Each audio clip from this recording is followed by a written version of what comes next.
May Recording in 16, progress. 2022 Town Board meeting. I'd ask everyone to stand and join me in the pledge.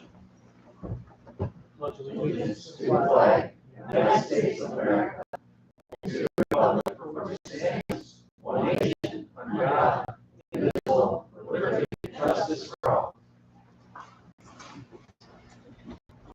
please call the roll. Councilwoman Flood? Here. Councilwoman Standard? Here. Councilman Morelli? Here. Councilwoman Wallowwood? Here. Supervisor Barrett?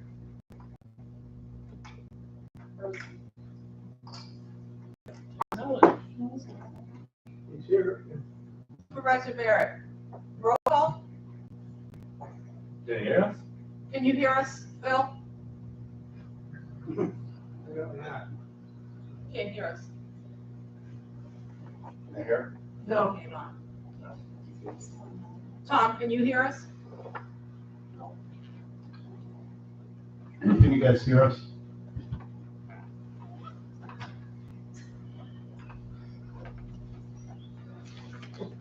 How about now? There you go. I can hear that. Okay, great.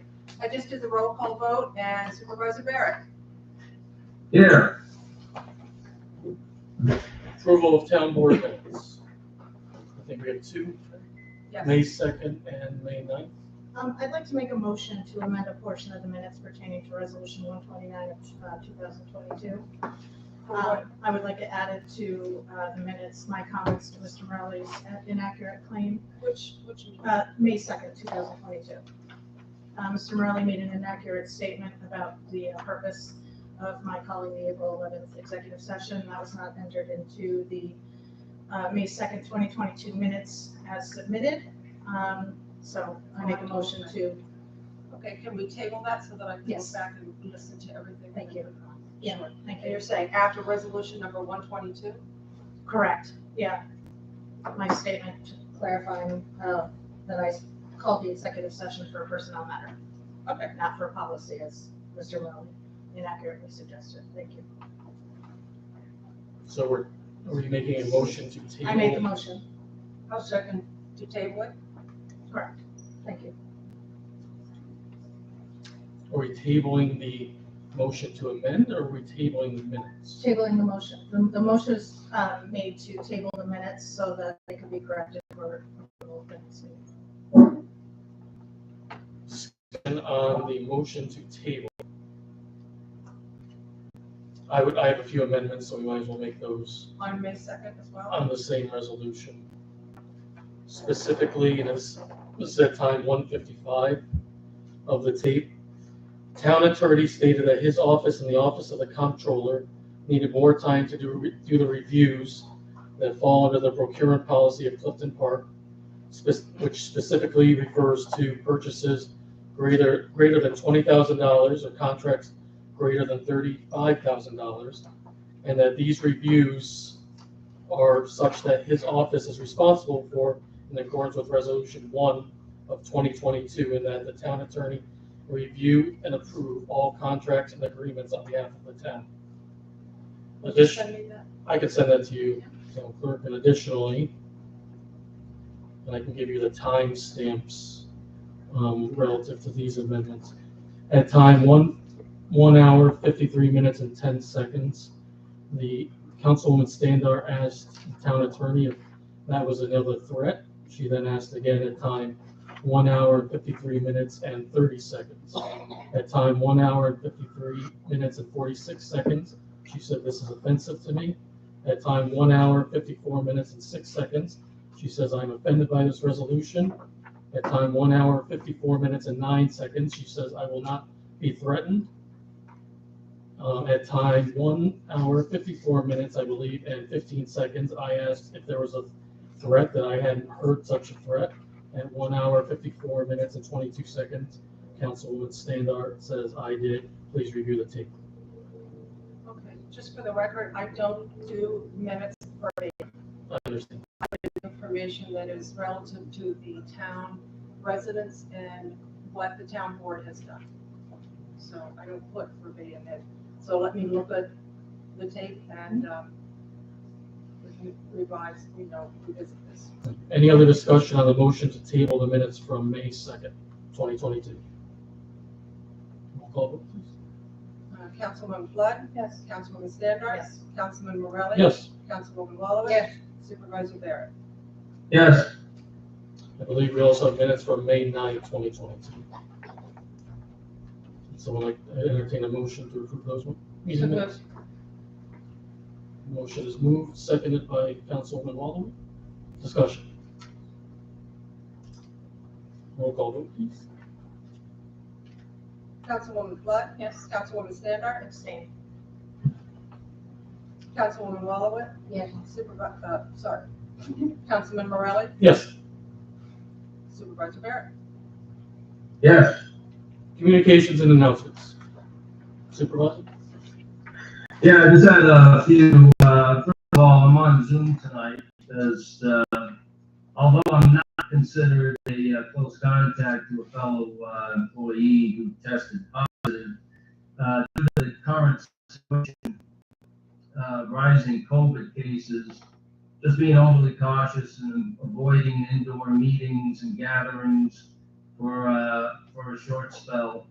It's been several days since that contact occurred, although I wouldn't call it a contact, but again, just being overly cautious. A couple of updates. First of all, we continue to move forward with our partnership with Green Light. I know there's a lot of excited residents about this additional service coming to the town of Clifton Park, and Thursday at 10 o'clock they will have a press event at the Bishop Ferry Fire Department. The company will be partnering with Bishop Ferry Fire Department as far as equipment that needs to have a home.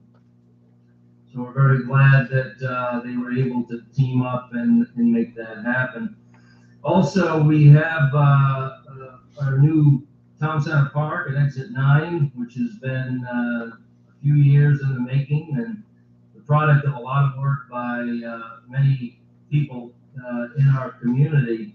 And we're finally at the, I say finally because it has been a number of years, but we're finally at the point of starting the park and breaking ground. So very exciting. And based on the schedule that the contractor is working through, it seems like next Monday, the 23rd at 10 a.m. would be a good time to have that groundbreaking, just a short ceremony, just to say that this park is a reality, it's underway, and construction will be completed in 2022. So very exciting to get to that point. Friday we released the schedule for the pools, and working very close with our pool managers and staff as I do each and every year, and so we're able to thankfully get back to at least being able to open one pool on Memorial Day. Historically, we've opened at least two of the pools on Memorial Day, but obviously over the last couple of years we've had challenges with the COVID pandemic and the season being shortened in some cases because of the pandemic, and also the diminishing number of lifeguards available to the town, and that's certainly something that everybody's been struggling with, everybody that hires lifeguards, both for public and private entities. But we are able to announce that Country Knolls will be open on the 29th. Barney Road will be open June 5th, and Lewis Lane June 23rd. Right now, the tentative closing date for all three pools is August 21st. Taking a similar tack to what we did last year, which is if we have the staff available past the 21st, we will keep one or more of the pools open, however many we can. I think it's important to continue to keep the pools open for the longest possible period for families. But for right now, we can only tentatively guarantee that the pools would be open until August 21st. So we'll be releasing information during the summer as things roll out. I give our pool managers and staff and buildings and grounds a lot of credit because what we've also experienced as far as labor on the lifeguard side is that we've lost a lot of experience, and we have less of the older guards who typically serve as managers, head lifeguards in particular. So that is also a challenge and something we're trying to continually work on. We've increased our training in-house, and also we announced a couple of weeks ago a new lifeguarding class, which was free of charge, something that I worked with the county on. And I believe all of those spots, both in the Ballston Spa Pool and Clifton Park Pool, are filled, except for there might still be a couple of openings. But obviously there's been a strong reaction to that program, thankfully, because everybody that hires lifeguards is saying it's becoming more and more of a challenge.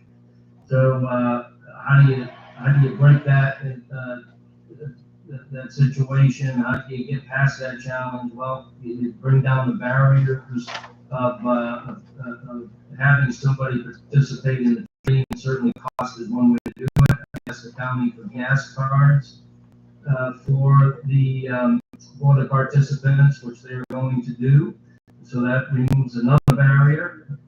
So if we want more lifeguards for our pools to ensure we can continue to operate at the levels that we're accustomed to, we need to think outside the box and use some new tactics and outreach and recruitment efforts. We're doing the same with volunteer firemen in the county. With that new program, Roll With Us, we're doing that with EMT, and I announced that new free EMT training program in partnership with Saratoga County, HBCC, Shen, and Clifton Park EMS. We announced that a couple of weeks ago. So, just try again. We know these needs are there, or they will be there. What can we do to, solve the problem as much as possible ahead of time? I also want to mention Learn to Swim lessons will be back again. We were able to continue to offer Learn to Swim through the pandemic, and we'll be offering again this year. There'll be two sessions. One session will go from July 11th to the 22nd. Another session will go July 25th to August 5th. Alyssa DeFabio is coming back. She had a great first season with us last year as a Learn to Swim director, so we're very happy to have her back. The last thing I want to mention is, I think, speak on behalf of everybody that heard the news this weekend. Our heart goes out to the city of Buffalo and especially the victims and the victims' families of the heinous act that occurred at a supermarket in the city of Buffalo. I know there were other shootings too around the nation. Just a terrible, sad few days. But I didn't want to go through the night without mentioning that, and that we're all very, very saddened by that. I'll send it back to you, Councilman.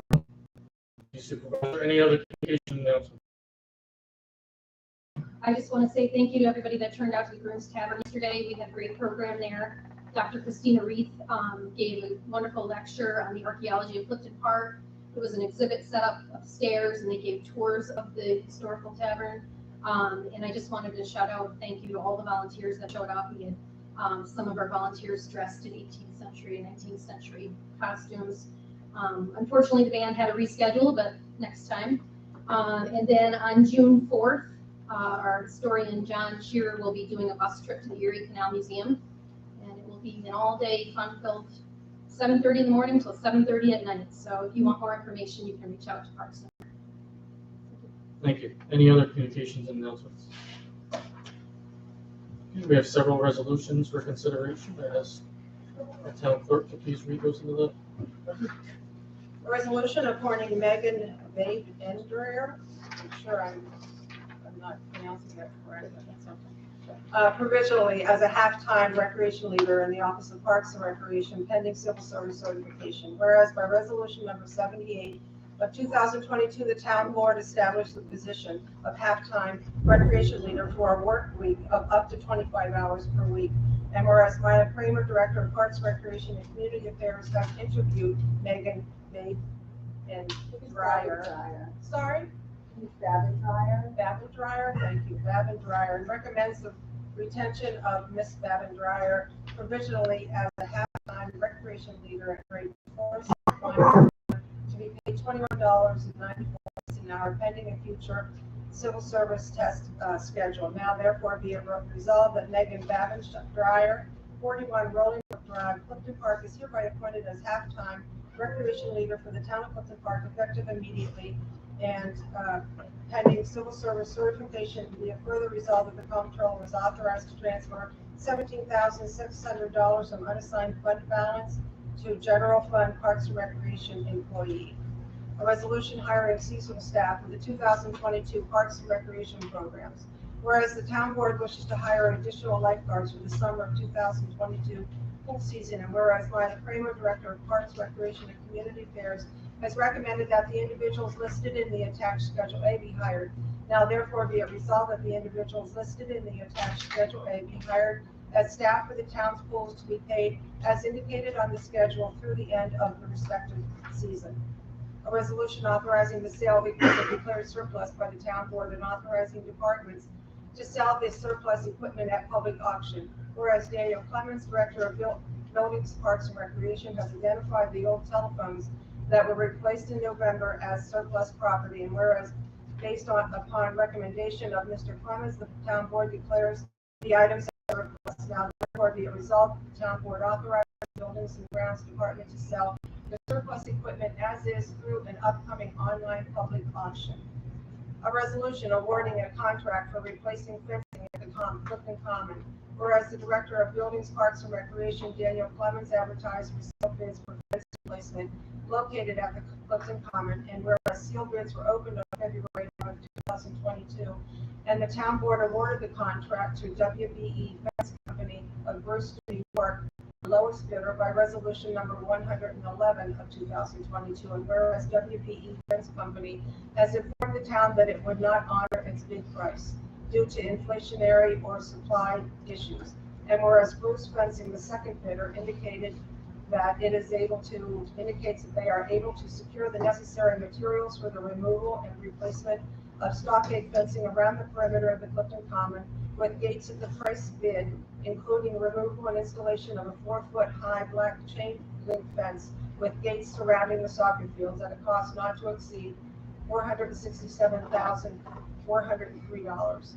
Whereas Director of Buildings, Parks, and Recreation recommends awarding the bid to Bruce Fencing as most responsive bidder. And therefore be it resolved that the comptroller is authorized to transfer from general fund unassigned fund balance the additional amount of $214,902 to the general fund Clifton Common equipment, and be it further resolved that the supervisor is authorized to sign a contract with Bruce Fencing for the fencing in the amount not to exceed $467,403 for removal and installation of fencing gates at the Clifton Common, and be it further resolved that the approval of a contract granted by resolution number 109 of 2022 for a contract with WBE Fence is hereby repealed. A resolution authorizing the transfer of American Rescue Plan Act funds to the paving budget to close the inflation gap and pave additional roads. Whereas by resolution number 239 of 2021, the town board designated funds to support 4 categories of expenditures of federal funds received through appropriations within the American Rescue Plan Act, ARPA. And whereas the town has received $1,864,917.47 funds to date, with an anticipated equal amount to be received later this year.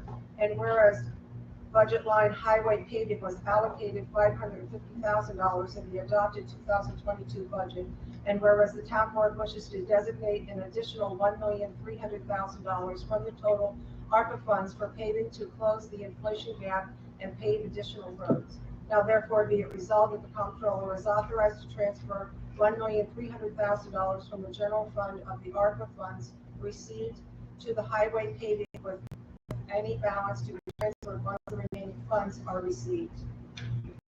A resolution accepting funds from the Friends of Grooms Tavern and authorizing KTS Contracting LLC to complete repairs at Grooms Tavern. Whereas by resolution number 119 of 2022, the Friends of Grooms Tavern were awarded a $7,000 grant for the town's community preparedness and resiliency fund, which was designated from the American Rescue Plan Act of 2021. And whereas the Friends of Grooms Tavern have asked the town to manage a project to complete certain repairs to the Grooms Tavern structure.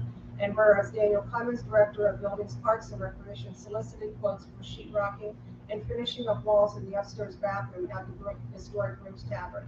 And whereas Mr. Clemens recommends that KTS Contracting LLC be authorized to complete the project based on the lowest responsive quote in the amount of $1,500 for the work. Now therefore be it resolved that the comptroller is authorized to increase revenues to general fund donations by $1,500 and increase expenditures in general fund Grooms Tavern equipment by $1,500. And be it further resolved that the Director of Buildings, Parks and Recreation is authorized to accept the quote of KDS Contracting LLC, 41 Berkshire Drive, Clifton Park, New York, as low quote for the repairs at Grooms Tavern on Sugar Hill Road, as described in the attached documents at a cost not to exceed $1,500 from general fund Grooms Tavern equipment.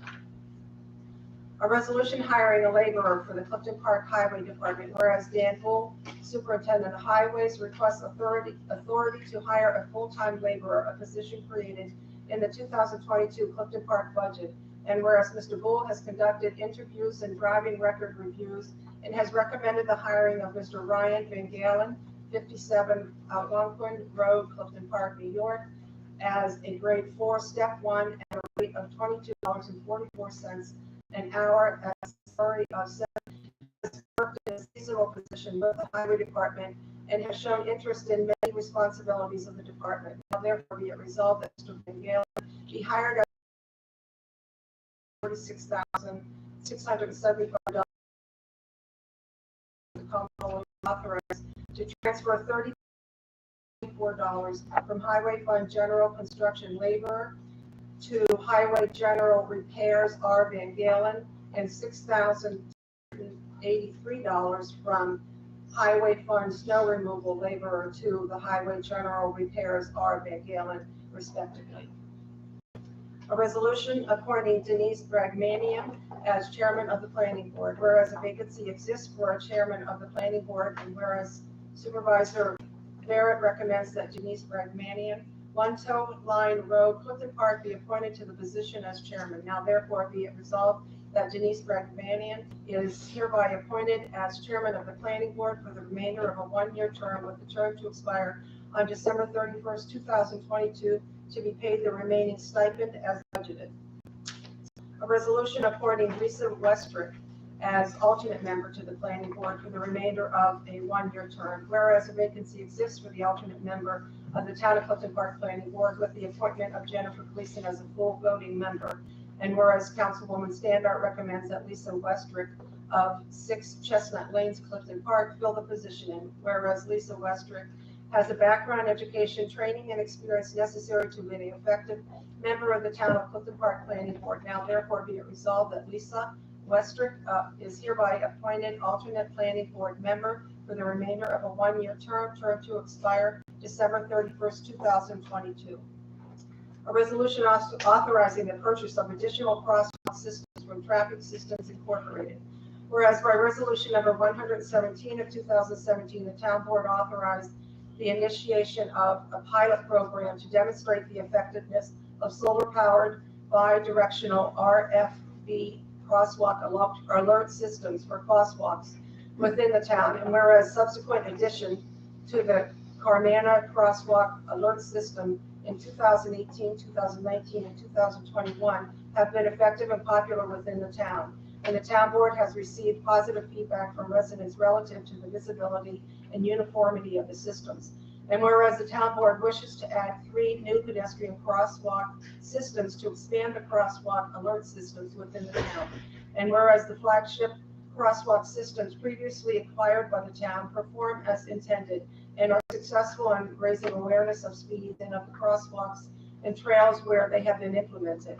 And whereas quotes were sought for the acquisition of additional units, and whereas the town has been informed that Traffic Systems Incorporated is the only vendor authorized to sell the Carmana systems within the region, and whereas the town supervisor recommends that 3 additional beacons of the same type for the locations to be determined be purchased from Traffic Systems Incorporated, now therefore be it resolved that authorization is hereby granted for the purchase of 3 Carmana bi-directional solar RRFB crosswalk systems from Traffic Systems Incorporated as a sole source for Carmana systems within the Capital District at a cost of $19,908 to be paid from traffic safety equipment, and be it further resolved that the comptroller is authorized to transfer $19,908 from traffic safety equipment, from unassigned fund balance to the traffic safety equipment.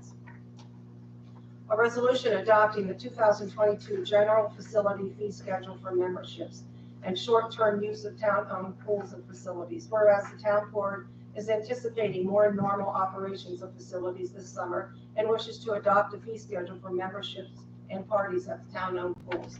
And whereas Supervisor Barrett has recommended that the fee schedule be adopted according to the attached Schedule A, consistent with full season fees approved in 2021. Now therefore be it resolved that the town board adopts the attached 2022 town pool fees for permits and memberships issued by the Office of the Parks and Recreation.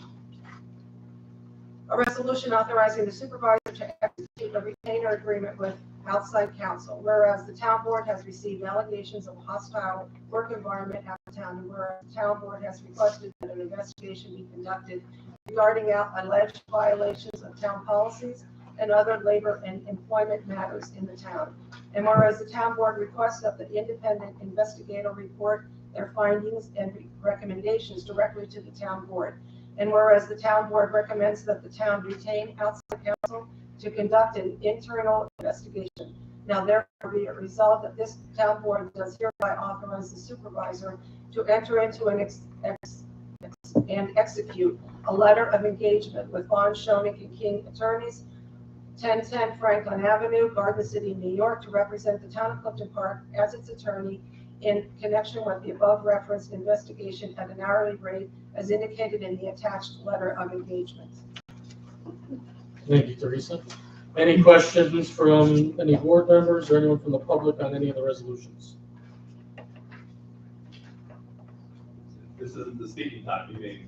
Is this public privilege? It's not public privilege, but if you have a question on one of the resolutions, you can raise it at this time.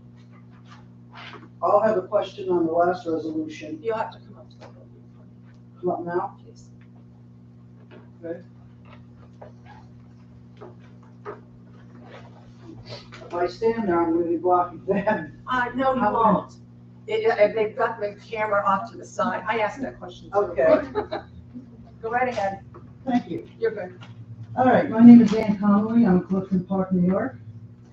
And I'm a co-administrator of 2 popular social groups that cater to Clifton Park Neighbors, and the Easy Clifton Park Neighborhood Watch. It is not uncommon for residents to message me. After reviewing the resolution initiated by Councilwoman Standard, Waldman, and Flood, I needed answers why labor dispute hostile work environment issue required outside counsel. After posting this resolution in the groups, I began to receive messages from Clifton Park town employees. I would like to share them with the board. And don't share my name, but help us out. After being fed by the 3 councilwomen, we were told Phil Barrett is on his way out. Amy Standard will become supervisor and take care of us. If we don't go along with it, we are the next one gone. Not being controlled by a woman. Next message. The plan is to hire a law firm. We all make up stuff and tell the lawyers so we get him out. Our job is secure and we are good with the new supervisor. Some also got promised promotions or more money. Next message. I work for the town. I'm not lying for nobody against Phil Barrett. I only want to do my job.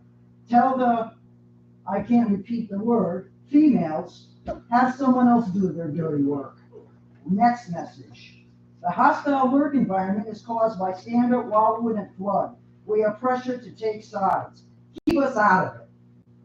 We are told we need to get rid of Phil for our job security or else. My reply to them was, give me something, proof.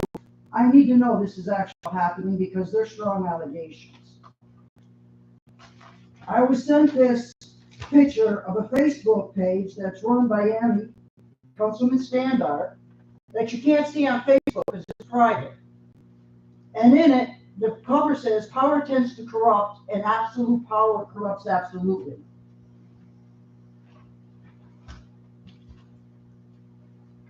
An insider, okay, messaged me a picture of her secret Facebook page that is not visible to anyone except her chosen people. Many members are town employees who are fearful and want to keep their jobs, so they feel pressured to go along with these three women. There she uses strategy, how to take out Phil and communicates with her people. Lies and accusations about Phil and others are horrendous. This person wants out but is afraid it will end their career. If you're not in her secret Facebook group, town employees, you're not one of her people. This is abuse of power, intimidation, and manipulation. I don't believe any accusation against Phil Barrett. They are planned lies. This is a conspiracy for a takeover. I'd like to know, and many people, were there bids out on council? Who chose these lawyers and contacted them? What is their retainer? That wasn't revealed in the resolution. Are they hired guns to get rid of our supervisor who's done a great job for 20 years by town employees who need to lie about him to keep the job? The employees have been threatened with that. Has New York State Department of Labor been contacted? Has there been a complaint? Did Home Resources assist? Was there mediation? Was union labor involved? Have all the normal procedures been exhausted? This firm has a conflict of interest. They are on retainer for Saratoga County. Supervisor Barrett is on the board of supervisors. We all know the complaints will be about him. They also will probably be about Mr. McCarthy and you, Councilman Morelli. I guess you're all on it. Allowing these three board members to outvote other board members is wrong and have total control. They do not or perform individually, but together as a group. The collusion is apparent. We did not elect 3 town board members in a law firm, nor do we want a takeover. This firm is hired to take out a supervisor at taxpayer expense so Amy Standard can become supervisor. Shame on the law firm for going along with this. The people of Clifton Park are saying, we know when the law firm's hired what the results will be. There'll be fault against Supervisor Barrett, there'll be fault against Councilman Morelli, and there'll be faults against our attorney, Tom McCarthy. And it seems like these individuals have problems with 3 different men. Employees that don't go along with it are going to be out. So I said to the employees who contacted me, put a video recorder in your pocket. The next time you get threatened, play. You'll have it on tape. Because you don't have to be threatened or intimidated to go along with anything. It's a shame what's happened with this town board and Clifton Park. We're a great community. What is going on here? Is there such a fight for control and power? Thank you, Ann. Thank you.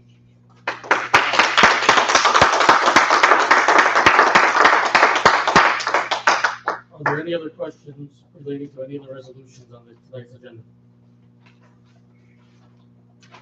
Well, I'd like to speak. Okay. Go to the podium, state your name. Yes. Yes, my name is Mark Brockbank. I live at 74 Stony Creek Drive. Thank you for Miss Connolly for pretty much bringing up pretty much what I was going to bring up. I thought you did a great job. I wanted to just iterate that I think that the biggest question I have is why isn't Mr. McCarthy able to deal or at least have some input with the labor dispute before we hire an outside law firm? You know, I think that this is a takeover or basically a outside law firm is being hired to kick out Phil Barrett. And I think why use an outside law firm when you can have a general election? You have a general election, and if you don't like someone, you can vote them out of office. And I think I'm going to leave it with this. I think the reason is because Phil Barrett has a lot of people who think he's doing a good job, so they know that they can't get him out through a general election, so they're going to have to hire an outside law firm. Thank you. Any other questions relating to any of the resolutions on the agenda? Yes.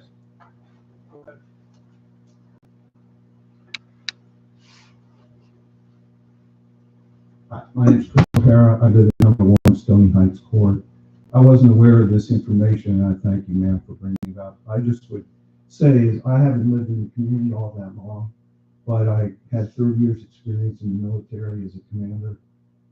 And anytime that lawyers get involved, when we already have a system and a process in place, especially at exorbitant fees that come right out of the funds that the taxpayers and the city provide, we're just creating more turmoil and lengthy delays. My hope would be that the council could settle this appropriately with the councils that we have and avoid this expenditure, needless expenditure, and dragging more people into this. It's really hard to hear these kind of comments being made by employees who are afraid to speak. That is just unacceptable. So that's my comment. I thank you for the time. Thank you for your service. Any other questions from anyone related to any of the items on the agenda?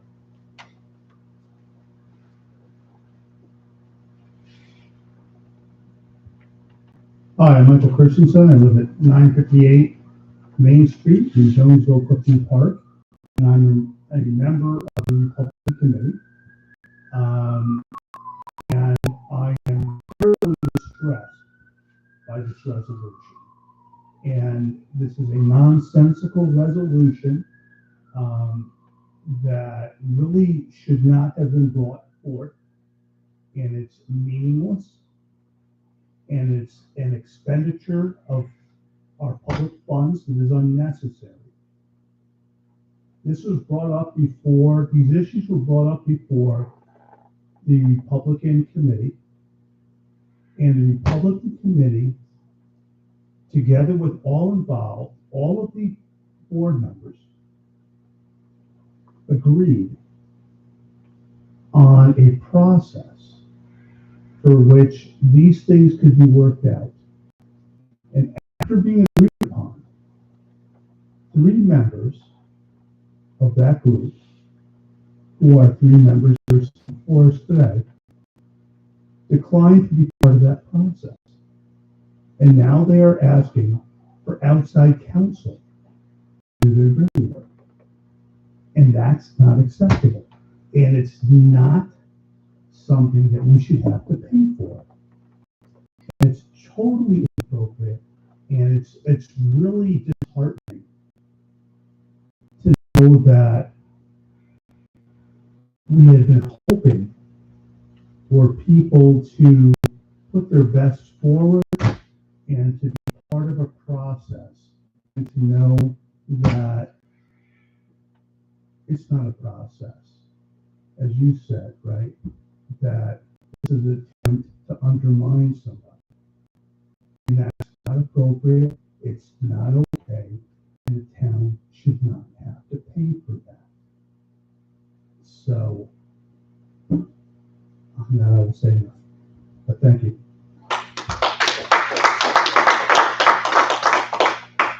Are there any other questions relative to any of the resolutions on tonight's agenda? Can I ask our town clerk to please read the headings and we'll vote on each individually. Resolution number 127 of 2022, a resolution appointing Megan Bagendryer provisionally as a half-time recreation leader in the Office of Parks, Recreation Department pending civil service certification. So moved. Second. Motion is on the table. Mila or Councilwoman Stander, any comment on this? Yeah. The supervisor's office is the list that came from the county and exhausted that list. Individuals, it was a very short list, and individuals were not interested. So we posted the position in a couple of places. Several people were interviewed, and Megan, based on her experience and a lot of the skills that she can bring to the office, she's the recommendation from my office. We think that she'll be a great fit. She does not get frazzled very easily, which is helpful when it's our busy season. She has a lot of experience managing several things at one time in her current positions that she has. So we're hoping that we'll be able to bring her on. Further discussion? I've had the opportunity to interview her, and I thought she was great. She had a lot of good ideas, and as a teacher, she really impressed me with different programming ideas that she has. So I think she'll be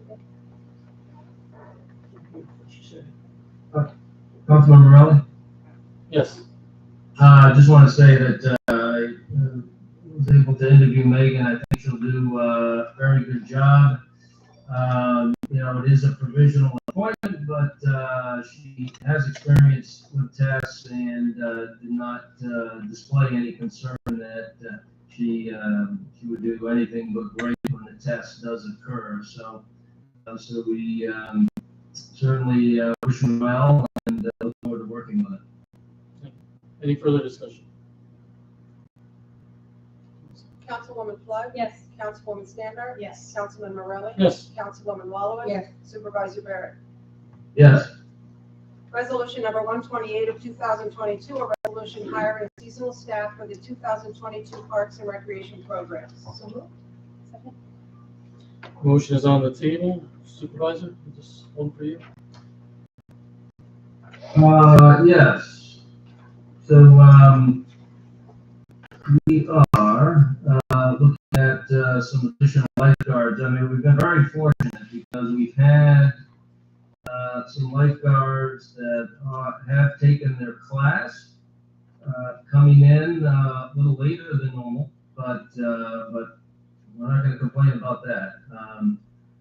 With all the competition we have, not only trying to hire lifeguards with other entities that have pools, but just in general, there's a lot of competition in the marketplace, obviously, for labor. We also have a returning person, Maureen Fieldhouse, who is going to return. It's great to welcome her back as well. So yeah, very pleased. We have some folks coming in a little later than normal, but very happy to have them. Further discussion? Councilwoman Flood? Yes. Councilwoman Stander? Yes. Councilman Morelli? Yes. Councilwoman Wallowitz? Yes. Supervisor Barrett? Resolution number 129 of 2022, a resolution authorizing the sale of equipment declared surplus by the town board and authorizing partners to sell these surplus equipment at public auction. Second. Dan, is she? Yeah, so the town upgraded the phone system over the winter. All the old phones have all been gathered up. They very well could be worth something to somebody. So we'll put them on auction, see if we can get some money for them. If not, I guess they can go to the electronics recycling. But yeah, there was a good pile of about 5 boxes full. We'll take some pictures and get them up on the auction bags. Discussion. I just want to, Councilman Morelli, just thank Dan Clemens for taking care of that. The phones have been down in that office for quite some time. I appreciate him taking care of that after we had a discussion about the possible value that there might be in the old phones, which are quite old at this point. So thanks, Dan, for taking the lead on that. Thank you. Further discussion? Councilwoman Flood? Yes. Councilwoman Stander? Yes. Councilman Morelli? Yes. Councilman Wallowit? Yes. Supervisor Barrett? Yes. Resolution number 130 of 2022, a resolution awarding a contract for replacing fencing at the Clifton Common. So moved. Second. Dan? Yeah, so, month or so ago, I guess, the town board approved hiring WBE fence. We had the lowest bid and the same bid. And I haven't heard anything from them in a couple weeks, so I reached out to them, hey, what's the updated status? And they said, sorry, we can't do it for the bid we quote because the material is gone up.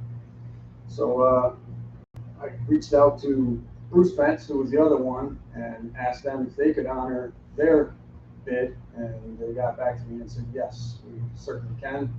So this is to change to hire Bruce Fence. Seeing as the first one came on really good, we have to go to the next one, which would be Bruce. So we have them do both the fence and the blue fence and the stockade. They do have them honor the price. They do have availability of the material and chain link they have in stock. Discussion. I'd like, Just real quick, Councilman Morelli, we put this out to bid a couple of times because the fencing has needed to be replaced for some time now. And we didn't have much luck the first time around. This year, we went out to bid again. We only received 2 bids. Now, the low bidder, that was a very attractive price. I mean, it would have been a total of $250 for everything. Unfortunately, as Dan explained, they pulled the bid back, which, you know, unfortunately, the way things are now, it does happen. They wanted to raise the price, which we really can't allow that to occur. So we were left with the one single bidder, Bruce Fence, and as Dan mentioned, they will honor the price. We want to be good neighbors with the adjoining property owners of the common. There's many areas, and Dan can speak to it if anybody has any questions about the condition of the fence in many spots around the common and in properties adjacent to private properties. So I think it's good that we move forward with this and just get this job done. I'm not sure waiting any longer is going to be beneficial at this point. Council. Yes, I'd like to ask council if there's any way to guarantee or bond bids, because it's likely with inflation that this is going to continue to happen to this. So when we go out to bid, is there any way that we can force the bidder to guarantee that bid? Yeah, we can require bid bonds to do that. It's still, it's a matter of litigation to enforce those bonds, to call those bonds, but I think in this environment, we do need to do that more, especially with some of the larger projects coming up. And I guess, Mr. McCarthy, just to build on that, is that vendor someone that we get bids from often? I mean, is it a one-time issue, or is this something that we can expect from them, or have seen it from them regularly? I would ask Dan Clemens about that. I would not have a great deal of confidence in the first bidder who withdrew the bid, and especially as the supervisor mentioned, tried to negotiate the price right up below that of the second bidder in order to keep the job and jack up the price. So I would mark that as a non-responsive bidder going forward. Non-responsible, I'm sorry, non-responsible bidder. Anything further than? Yeah, that was the first time that I ever dealt with WB Defense Company. So it's the first experience did not go well. Any further discussion? Councilwoman Flood? Yes. Councilwoman Standard? yes. Councilman Morelli? Yes. Councilwoman Wallowit? Yes. Supervisor Barrett? Yes. Resolution number 131 of 2022, a resolution authorizing the transfer of American Rescue Plan Act funds to the paving budget to close the inflation gap and pave additional roads. So moved. Supervisor? Or put this forward, we've appropriated some, a little over $1 million in ARPA funds so far. Infrastructure and our nonprofit grant program, been the beneficiary. I believe personally that spending ARPA funds on infrastructure is the best way to go. This is a one-time shot as far as this federal funding, and whether we agree with it or not, we have it, and we should put it to the best possible use for the most amount of people. So we're doing the same thing at the county. We're appropriating additional funds to, one, ensure that we can do the same amount of paving we planned on doing during the budget, since prices have risen so much. So by filling that inflation gap, we can continue to do what we plan to do, and then obviously by adding more money on top of that, we can get more paving done. I should also note that in the resolution it mentions I think it was $550 for paving that's in the budget, but which is true, but there's also I believe around 400,000, a little over 400,000, I believe it is, for CHIPS funding. And there's also a new program for the state, pave our potholes, and we're getting another 76,000 somewhere in there for that. So that obviously would all be part of what would be spent. Dan, did you have anything for Yeah, the only thing that I want to mention is that there's some real harsh realities that are going to be coming up with asphalt prices. When I first started in 2017, my first summer paving, we were at $350 a ton for asphalt. We're now up to $719. They're projecting by the end of the month it'll be up over $750 a ton. And all the vendors that we talk to are saying they're getting ready for $850 to $900 a ton. So we're almost talking a threefold increase in asphalt prices in the last year. significant? Further discussion? Councilwoman Flood? Yes. Councilwoman Standard? Yes. Councilman Morelli? Yes. Councilwoman Wallow? Yes. Supervisor Barrett? Yes. Resolution number 132 of 2022, a resolution accepting funds from the Friends of Grooms Tavern and authorizing KBS Contracting LLC to complete repairs at the Grooms Tavern. Councilwoman Flood? Yeah, this is a project that the, needs to be done at taverns. I believe it's the last and final project in the tavern, right, Dan? Yeah, that's correct. Do you want to explain what it is? Sure. Yeah, Larry from Friends reached out to me, and I met him down there. Upstairs, there's an old half bath, I guess, upstairs, and it's the only part of the building that has not been finished yet. And, about 4 foot off the ground, there's wainscoting and a board from there up. Most of the plaster's fallen off and on the ground, so there's just the lath. These strips are exposed and the insulation. So they're gonna strip the rest of it off, pull some of the wires down further they want, smoke detectors and things like that. Re-sheetrock it, tape it, put 2 coats of primer on it, and be all smooth and ready to go. It's nothing falling apart anymore. I don't think the bathroom's still going to be a place people are going to look, but at least it won't be falling apart. It's disgusting like it is now. So this is it. This will do it. This will complete the upstairs renovation. Is that the one with the skeleton in it? No, it's got the No, that's the other. 12-foot tub in there. Oh. Yeah, they don't use it as a working bathroom, but it's used mostly for storage for artifacts and stuff like that. Since the ceiling's caving in, they can't do anything with it, so.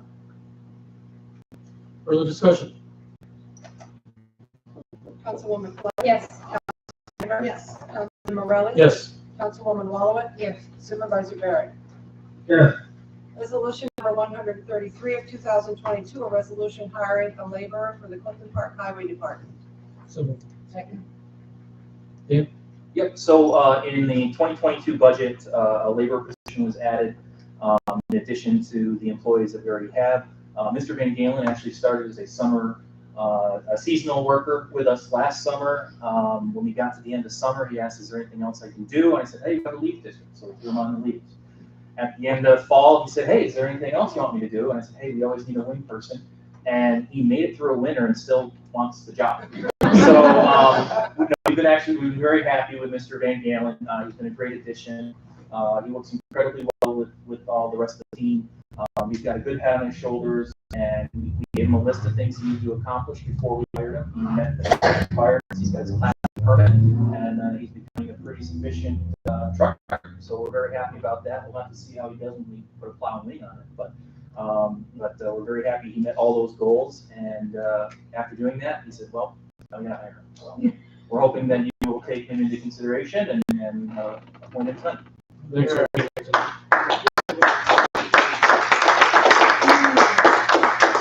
Discussion.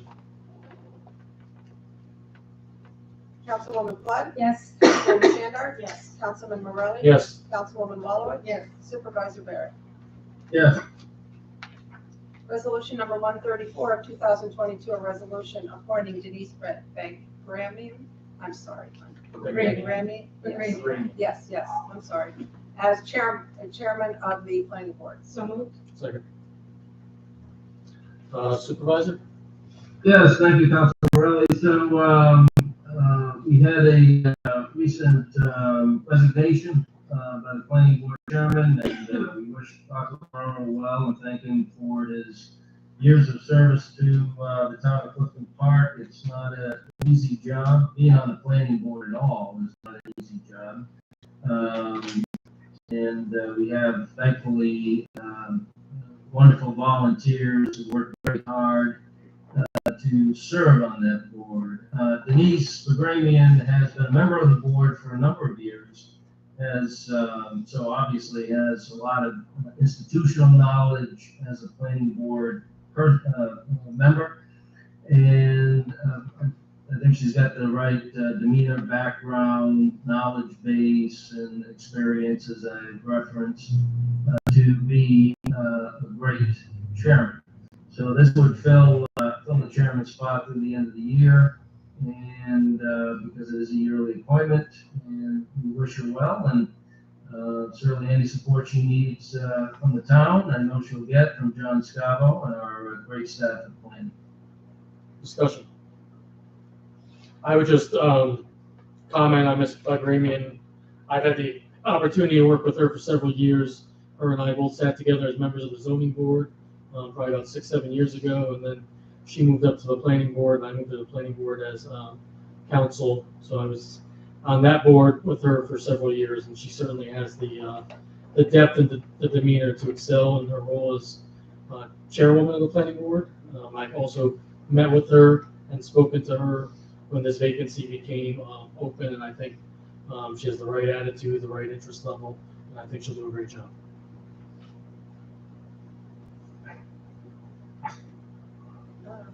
Councilwoman Flood? Yes. Councilwoman Standard? Yes. Councilman Morelli? Yes. Councilwoman Wallowitz? Yes. Supervisor Barrett? Yes. Resolution number 135 of 2022, a resolution appointing Lisa Wester as alternate member of the planning board for the remainder of a one-year term. The table, Councilwoman Standard? Lisa Wester is a very well qualified person in our community who expressed interest in volunteering and serving as the alternate on the planning board. She has a very good resume and a lot of good experience, and I think she'll bring a lot of good qualities to the planning board as the alternate. So I highly recommend her. Discussion.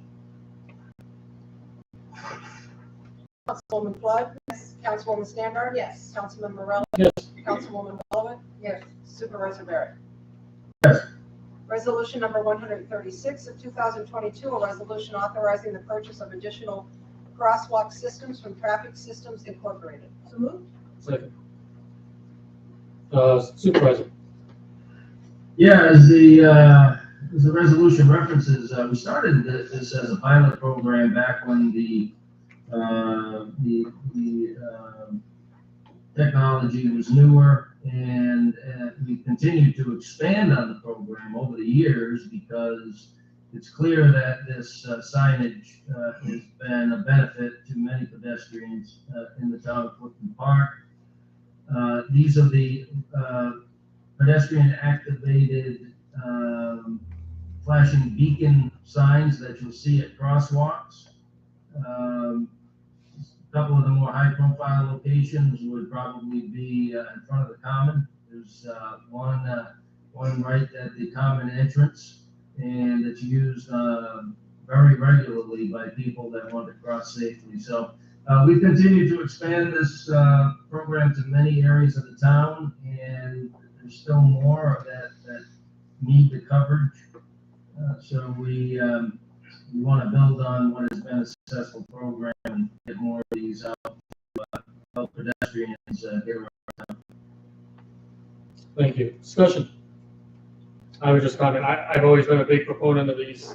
I got 3 kids, I got a dog, they have friends, and it's so important that, especially with some of our, high peak traffic times, that we have these available as people are trying to exercise, get from school to home, home to school, or what have you. So I 100% in support of this resolution. Councilwoman Flood? Yes. Councilwoman Sander? Yes. Councilman Morelli? Yes. Councilwoman Wallace? Supervisor Barrett? Yes. Resolution number 137 of 2022, a resolution adopting the 2022 general facility fee schedule for memberships and short-term use of town-owned pools and facilities. So moved. Second. Motion's on the table, Supervisor.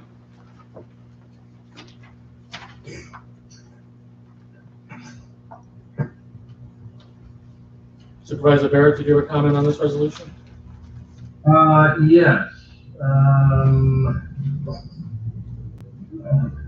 Because those are not the rates that were had in mind. The idea was to keep the rates flat year over year. And actually we kept them at, I think, a good level for a number of years. In my the numbers I had were 129, 199, and 269. Does that sound right? Yes, and the other difference being the guest fee has been $5 the past few years, and not the $4 that's listed. Okay. So I would entertain a motion to amend, I'll move a motion to amend the fee schedule as it's reflected in your packet to 129, 199, 269, and 5. Second. Motion to amend, seconded by Councilman Waller. Discussion on the amendment. I'm sorry, Councilman Standard. I apologize. That's okay. Councilwoman Flood? Yes. Councilman Stander? Yes. Councilman Morelli? Yes. Councilwoman Wallace? Yes. Supervisor Barrett? Yes. So the amendment passes. Now the resolution is on the table. For any further discussion relative to the resolution? Councilwoman Flood? Councilwoman Stander? Yes. Councilman Morelli? Yes. Councilwoman Wallace? Yeah. Supervisor Barrett? Yes.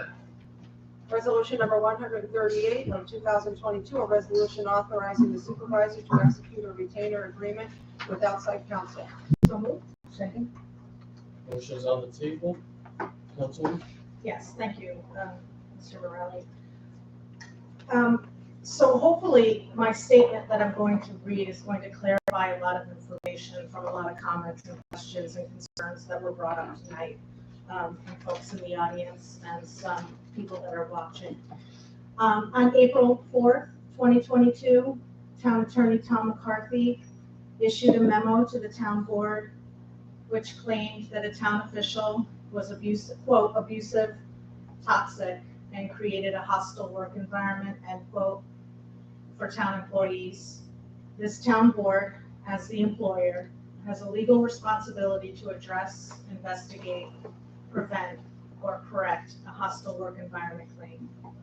Therefore, at the town board meeting on April 11th, 2022, I made a motion for the town board and the town clerk to enter into an executive session to address this town employee matter. The motion was unanimous unanimously passed. Since the town employee matter involved Tom McCarthy, I was advised by our HR consultant that Tom not be included in the closed door meeting. Hence, the aforementioned motion for only the town board and the town clerk to enter into executive session. After we filed into the room, Tom McCarthy was reminded that he was not invited into the meeting. Tom then raised his voice, claiming that an executive session without him was illegal. After threatening the town with a lawsuit, Tom left the room. According to New York State Public Officers Law, Article 7, Section 105, the public body, in this case, the town board, are the only people who have the right to attend executive sessions. The public body may authorize others to attend. In this case, the town clerk is the only other person outside of the public body authorized to attend. In my attempt to proceed with the executive session, I clarified to the town board and to the town clerk that we needed to investigate the hostile work environment claim between the two town officials, based on the advice of our HR consultant. An attempt to handle these allegations through our usual course of action failed. Councilwoman Wallowit, Councilwoman Flood, and I believe that the hostile work environment claim must not be ignored, and it must be investigated. Since we have run into some potential conflicts of interest, we are left with no other choice than to retain independent counsel to investigate these allegations. Thank you. Deputy Supervisor, Yes. just to respond to one aspect of that, there was, as I explained, there was confusion about the motion. I didn't initially catch the preamble to the motion that the councilwoman made, that it was the town clerk and the board to enter executive session. The comment I made was that the board itself needed to take a vote on who was present, and that is in section 105 of the Public Officers Law. As far as the rest of the comments, I will not comment publicly on that. But the confusion as to who was in the meeting just had to do with procedure.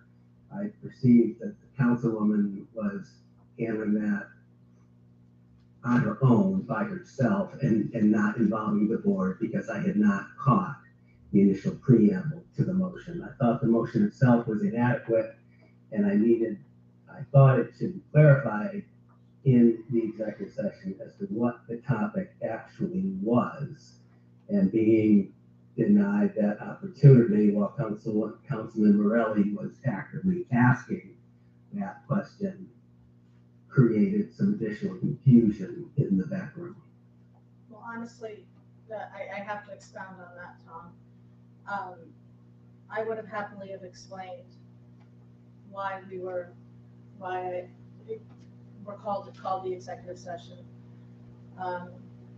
But you reacted so angrily towards me, and it left me very uncomfortable.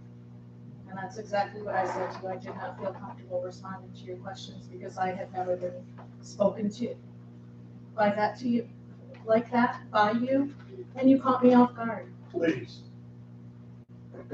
Well, I was surprised that we didn't have Excuse you. a back and forth. I was surprised that we couldn't discuss that. I would have been, it would have been better had we perhaps been talking for the meeting about what you wanted to accomplish, what the motion would have been about. We could have walked through that. And I think everyone was operating under misapprehensions at that point.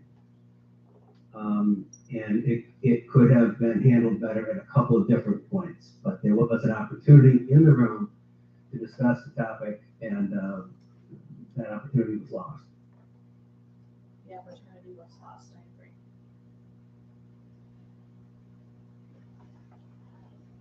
Further discussion? Yes, I would like to make a statement. It's a prepared statement, by the way. It's important to carefully observe the things we see before us. We judge things, personal ways of here. The employees of the town of Clifton Park have served the citizens with professionalism and respect, always giving 100%. That does not mean, however, that they are content with the atmosphere in which they work. Over the years, I have seen a change in this atmosphere from a relaxed, in-house community of unification and trust and excitement. Now I see tension and tears, and I miss those who have left for their own well-being. My colleague gave reasons for our concerns. These people who serve you deserve better. We have attempted resolution and faced with a silent support only from those who are afraid to speak. As your employer, I stand now, this is to the staff, to assure you that because of this action, the silence will be broken. No one can be retaliated against because that is against the law. Those who criticize us for not allowing any person to judge our motives. Speaking for some of the things that came up. Outside counsel is because there's definite conflicts of interest here, so we have some from the outside. As for employee messages to Mrs. Connolly, I'm because we talk to employees almost daily about these things, and if someone is disgruntled, They're afraid of you and their job. I'm speaking. I understand that, but they're afraid. If we were, if someone was in displeasure with us, we would have heard about it. Somebody, one of the employees told us about it, so we've heard nothing. But the things that we have heard are the things that the three of us brought up today. I know it's probably difficult for you to understand without being here. But if you hear every day, I think that you would very much understand what is happening in the toxic atmosphere in this building. So I'm out, please just consider our concerns and those for all the people that have served you. I would just like to say that I can't believe that the park doesn't have an HR department. It's such a large town, and the surrounding towns have an HR department. An HR consultant is not exactly, she's not here. She doesn't talk to employees every day. I'm sorry, so you just can't hear you. louder, it's hard to hear you. Oh, sorry. I just said I can't believe we don't have an HR department here in the town. We have a consultant, but she's not here every day talking to employees and department heads. And I just feel like if employees had someone to talk to, they wouldn't be afraid of anyone. They would be able to go to an independent HR person. So whether you say they're afraid of Linda or people say they're afraid of Phil, no matter who they'll have somebody independent to go and talk to. And a process of how to file a complaint and an independent investigation into that complaint. And it will protect both the person making the complaint and the person being accused of whatever it is. And that's why I'm in favor of it. As to the substance of the motion that's on the table, I am the one who was sick, so I was not in the building. I was sick over the weekend and didn't have a chance to forward to the board the existing retainer agreement that we do have with the labor an employment firm. And I did recognize that with respect to at least two of the employee actions that are now underway, there are some conflicts. So I had spoken with Romer Wallens Wednesday. I called him Monday morning, but he was out of his office at his schedule. But we connected on Wednesday and began to parse through 2 or 3 actions that were underway and the proceedings that should follow with outside counsel for those. The rate that we have with Romer Wallens is a much more favorable rate. They're a local firm, very reputable in the community. And the fact that I had worked with them shouldn't be a deterrent to the board working with them directly. So that was a rate that we had negotiated a couple of years ago, and we have consulted with Romer Wallens from time to time. We have not had a great many employment labor-related controversies prior to now, but when we have, and I have reached out to them.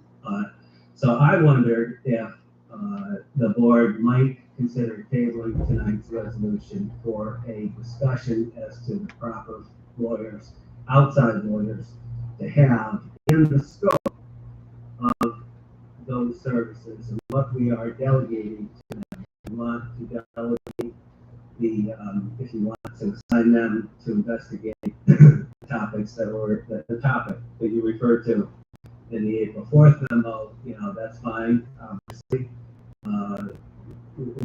Are there any other aspects, the draft retainer agreement that they have before you says any other labor and employment related issues that may be assigned, which is essentially the same as the Romer Wallens agreement.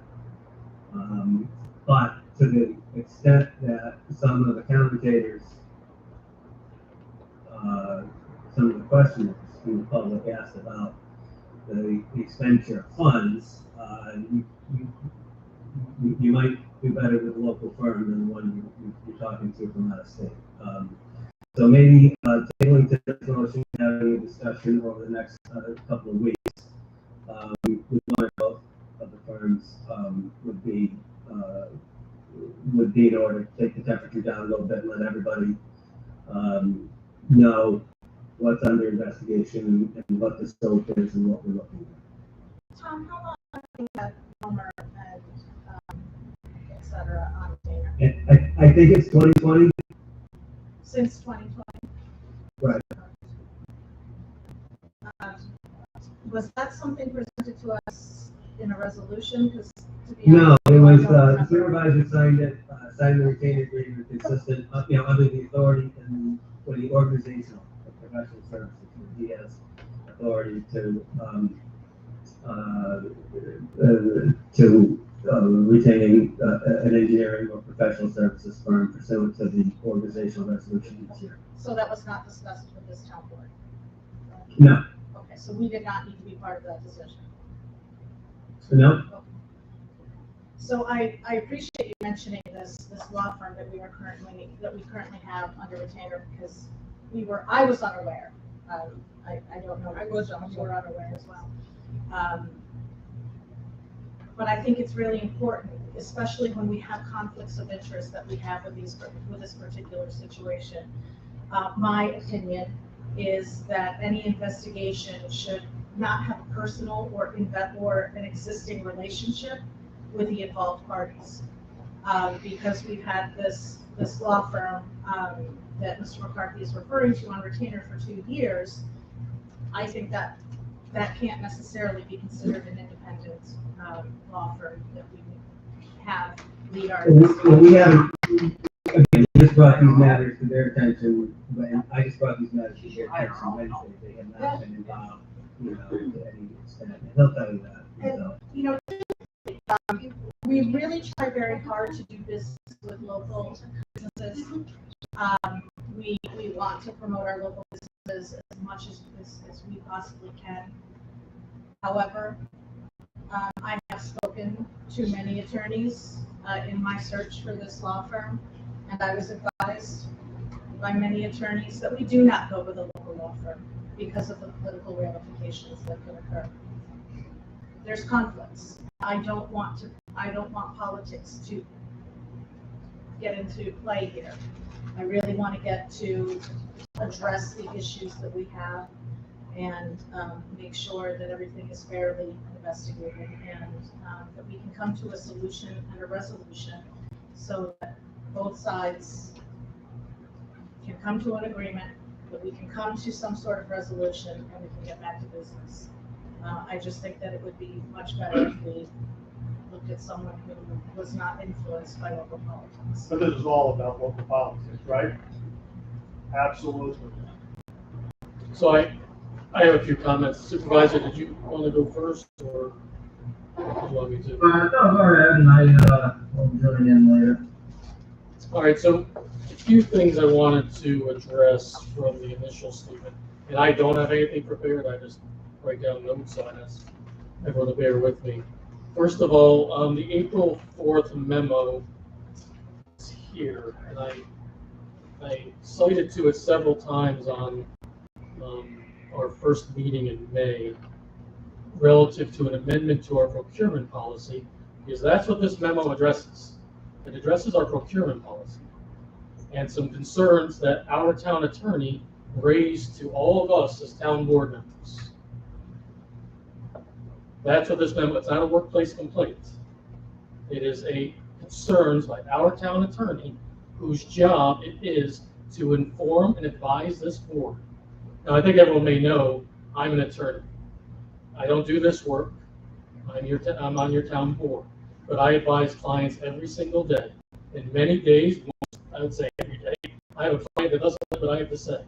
I have to advise them in accordance with the law, and that's his job, is his job, whether we like it or not.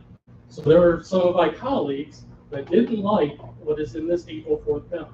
It's in the town clerk's office if anyone wants to read it. I know. Did we state that, Mr. Morelli? We didn't like it? I mean, we're addressing the claims. Can I speak? I think you had your turn. Of course, but you insinuated So- that we didn't like that. So on April 4th, this memo was issued about a policy. On April 11th, Councilwoman Standard makes a motion to enter into executive session. She didn't state what it was for. She didn't know. I did. No, you said it was in accordance with the law. You didn't state what the actual topic was. I have the exact quote here. Please read it. Just to clarify, I made a motion to, let me see here. I move for the town board and town clerk to enter into an executive session for the purposes of discussing a town employee matter covered under New York State Public Officers Law, Article 7. Thank you. That's very helpful. So this is the town employee matter that she's referring to. That is a matter of policy, now not employee. Now, she was advised by her HR consultant, but she gave the HR consultant wrong information. She said it was a workplace complaint. This is not a workplace complaint. It is a memo from our town attorney relative to a policy that we have all voted to approve. So now we go into executive session. Actually, if you pull up the video, you can probably go to YouTube, you can hear loud voices. And it wasn't just the town attorney, it was Councilwoman Standard. I was there. She raised her voice. There was more than one raised voice, I can assure you. And it wasn't just town attorney McCarthy. It was also town board member Standard. I raised the issue that this was an improper executive session. It was improper. It is not in accordance with the law because it was a matter of public policy. So then I came back in the first meeting in May and I raised it in a public forum. And I proposed some amendments to our procurement policy that would address the concerns, and it was voted down by 3 board members: Councilwoman Wallowit, Councilwoman Flood, and Councilwoman Standard. So that's correcting the initial statement. Now let's talk about tonight's resolution. So some of this was raised. I think I saw some questions from public that were emailed to you. That's kind of Clerk Teresa. So I want to read a few points on the resolution. Because I'm confused on what we are actually proposing to hire someone for. The town board has received allegations of a hostile work environment. Which allegation are we speaking of? Which specific allegation are we speaking of? Secondly, town board has requested that an investigation be conducted regarding the alleged violations of town policies and other labor employment matters. So is this just an open-ended retainer with this law firm? Is it any, or is it a specific investigation to look into the investigate allegation, and which allegation? Are we hiring them for any other labor employment matter, or are we hiring them as our attorney? Now, I'm guessing, even though it's in the resolution that's been put forward, it's not the latter, because we can't hire someone as our attorney. Because specific to New York State law, and I believe it's New York State law, section 22 alpha, and I would ask my town attorney to correct me if I'm wrong. If we've established the office of town attorney, which we have, I believe we did in 1977, then we cannot hire someone else to be our town attorney. We can enter into an agreement for specific services, and if we hire a law firm or an attorney for specific services, they work for the town attorney. So I don't know who this law firm is. I was never part of an interview process, so I don't know. I mean, is the proposal that they work for my 3 colleagues up here? Because I'm on the board too. I believe I was elected last year, and I know nothing about them, and I wasn't consulted on this. I wasn't part of an interview, and they don't report to the town board. Any findings that they might have that we hire them for would go through the town attorney, because his job is to advise us. And oh, by the way, the office of the Clifton Park town attorney has 3 town attorneys. We have 2 part-time attorneys that we already pay, that you already pay. We have a full-time attorney, and as was already placed on the record, we have a labor employment firm already on retainer. At much lower cost, by the way. I can tell you, I don't get paid nearly the rates that are in the memo from this proposed law firm. So I guess that comes from taxpayers. Again, I didn't prepare anything, so I have a few other points I need to make. The letter of engagement from the law firm specifically states any L&E matters. So again, my question about, it's also in the resolution, but it's in their engagement letter. We will advise Clifton Park Town Board on any labor and employment matters. So I mean, is that an open-end retainer? Like at $500 an hour that the taxpayers are paying for? Because there's no specificity in a letter of engagement. If I do a letter of engagement with a client, it has specificity.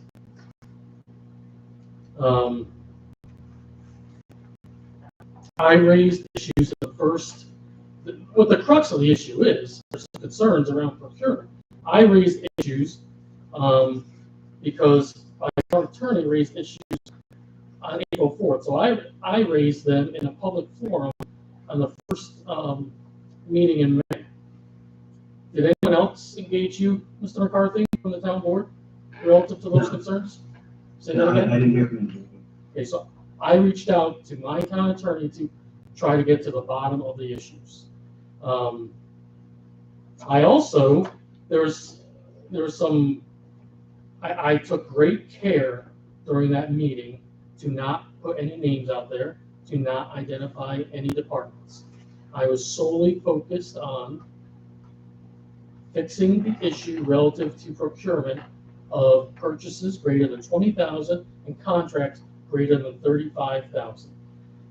There was one department that was highlighted, and I actually tried, and it's noted during the on the video from that night. I tried to set up a meeting with my town attorney and one of those department heads the following day. It was set up for 1 p.m.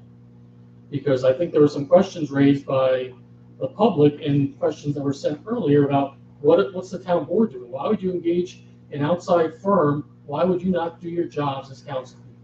Well, I tried to do my job. I tried to set up a meeting. I showed up. The town attorney showed up. And there's me at the time of the meeting, all by myself, with my laptop. I sat right here for about an hour. I did some legal work. If anyone wants to see the picture, we can enlarge it. It actually has the clock and my computer has the date. So I did try, I've attempted. So now my attempt would be to raise any issues of procurement or any questions that my attorney says he has or any lack of information. I would raise them here publicly during the resolution. That's how we can mediate this, and that's how we can get the bottom of it. We don't have to do the emails back and forth. We don't have to do anything back there where one board member claims someone else is yelling. We can do it right here, and I can ask my town attorney if do you have everything you need to properly engage this vendor for an agreement or a contract. I was here, and again, I asked for a little leeway because I don't prepare statements. We came here as a board the first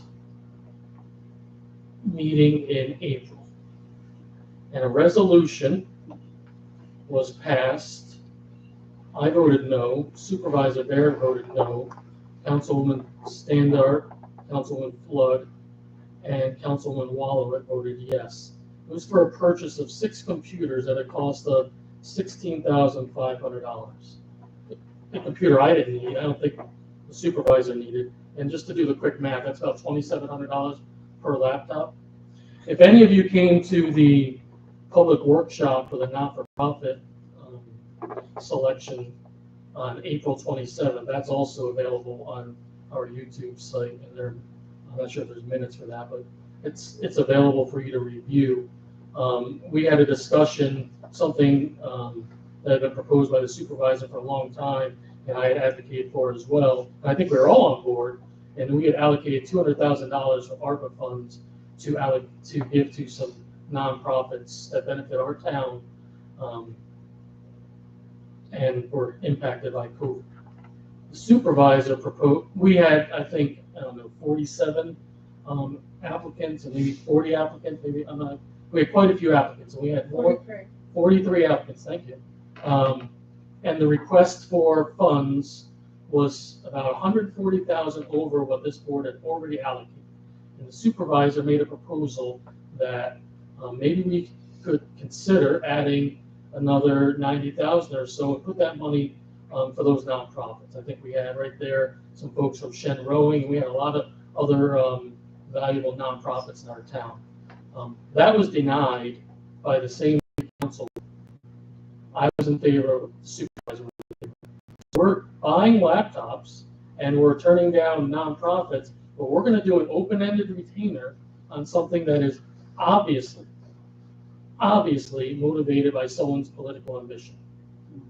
One person's political ambition. And I don't know why 2 of the councilwomen are getting on that bandwagon. That is the only motivation here. And the last thing I would say is if this motion gets approved, and if we engage this law firm, I would ask my colleagues, Councilwoman Flood and Councilman Wallowit, to ask Councilwoman Standard to recuse herself from any vote related to that investigation. It is clear that she is conflicted. She is mentioned in that first memo on April 4th. So if we really want to get down to the bottom of, is there a hostile work environment? Because I want to get to the bottom of it. This concerns me. You're not the only one who cares about our town employees. I care about our employees. If we have a hostile work environment, I want to know about it. I'm going to do what I need to do as a board member to deal with it. So if we want to really have an investigation, whether it's with the external law firm, whether it's with us, or whether it's with this $500 an hour law firm that also does lobbying work, I would ask that Councilwoman Standard recuse herself.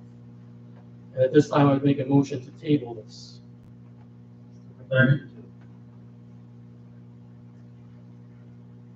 Motion to table, is there any discussion?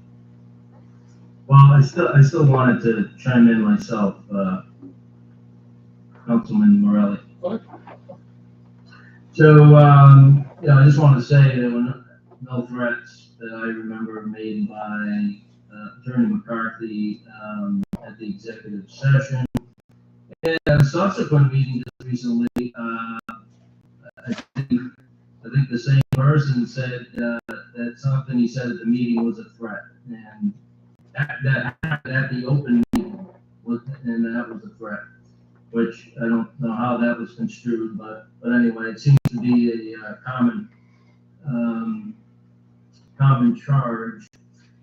But we certainly don't need a law firm to investigate procurement procedures, and we don't need a mediator to have somebody return an email. So if you don't like somebody, or you don't want to deal directly with somebody, you can verbally or in person, you can always send an email. Okay, so we don't need mediators, people to send emails. And I think that the point you're making on the procurement, that's a policy issue. There were some issues around the procurement process, easily fixable. Just a little cooperation, easily fixable. But in general, it was said something about, well, we got to keep politics out of it. This is all about politics. This resolution to hire this firm is the three board members trying to get ahead of a problem that they created and now they own. Establish a narrative and then create continuous issues within town hall operations to prove that that narrative that was created is true. And that's basically been the goal. Clifton Park has been professionally run for 23 years. And now we have some elected officials trying to turn it into their version of the romper room. And it was also heard somebody saying, let's get back to business. Some of us are doing business each and every day, moving the town forward with a myriad of programs, some that are already in place, many new ones coming forward at times, and properly managing the town each and every day. In conjunction with the great employees that we have. And, this is all based on a political tale or fight, however you want to label it. But it is all about politics. That's where it started. And unfortunately, it's created an environment of division and mistrust among some employees and entitlement amongst others. So that's the environment that's being created. And I know there are a lot of employees very uncomfortable with that. It's something that I'm totally not accustomed to, because up until recently, that's really never occurred. I mean, it's a public organization, so it's different in many ways from a private organization, but they certainly have never experienced the type of actions that are being taken to insert politics into town operations, and they're therefore creating the environment that I described. So there's really nothing too much left to be said on this matter. I think tabling this resolution, as you put it forward, Councilman Morelli, would be the best action to take at this time, and move forward from there. Further discussion on the motion to table? Teresa? Councilwoman Floyd? No. Councilwoman Standard? No. Councilman Morales? Yes. Councilwoman Wallowitz? No. Supervisor Barrett? Yes. The motion fails. Resolution is not tabled. Further discussion on the resolution? Can I ask a question? How was Bonchana campaign selected? Say that again? How was Bonchana campaign selected? They came recommended to me from several attorneys, including my own. So when I interviewed them, because there was an attorney that I was referred to that was outside of the area, and she was very impressive and fluent in the needs that I think that we have. She had an impressive resume and an impressive biography. So she was the one that I felt was going to best help us through this investigation. So can I just say something else? Just, so we have school board election coming up tomorrow. I'm sure everybody's been following that as well. The same politics that I'm hearing tonight, I've heard in the school board election, which is incredibly disappointing because it's really not supposed to be about politics. There have been 3 great candidates who tend to lean a little more conservative, and they've been attacked. And I feel like we keep picking sides. Everybody is picking sides. And we keep dividing amongst one another rather than trying to work at solutions, come to solutions. And I don't think we need an outside attorney to do that. I don't think we need to go to that expense. We have a town attorney, and if that's an issue, I just feel like people need to come to the table and start being adults and acting like it and discussing. So if, Excuse me, if you want to say more, would you come up there Sure. and speak to your name and your address, please? Thank you. Sure, my name is Chris Fitzgerald, and I live at 17 Thoroughbred Way, and I've lived in the community here for probably 25 years or more. And like I said, I'm incredibly disappointed in what's happened at the school board elections, and to hear what's happened tonight in terms of the politics among the board members, that's pretty disappointing as well. I feel like we really need to act like adults, and we need to start, we don't need an outside person to come in. I think if people sat down at the table and had discussions, they could arrive at solutions. We don't do that anymore. And I'm watching it, like I said, at the school board level. I have watched candidates get attacked. I have watched the politics of the whole situation. It's been disgusting. And I feel the same way about what I'm witnessing here tonight. And it's incredibly disappointing that people can't figure out ways to come together. The last few years have been really difficult for everybody. I mean, there's no doubt. But instead of coming out of COVID united, it should have been something that united us. It divided everybody. People are setting up camps.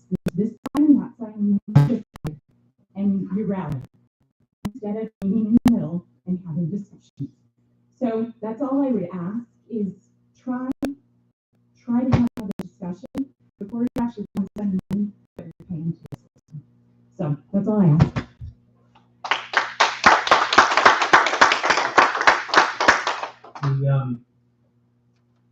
The question still remains, I guess, with the motion to table failing.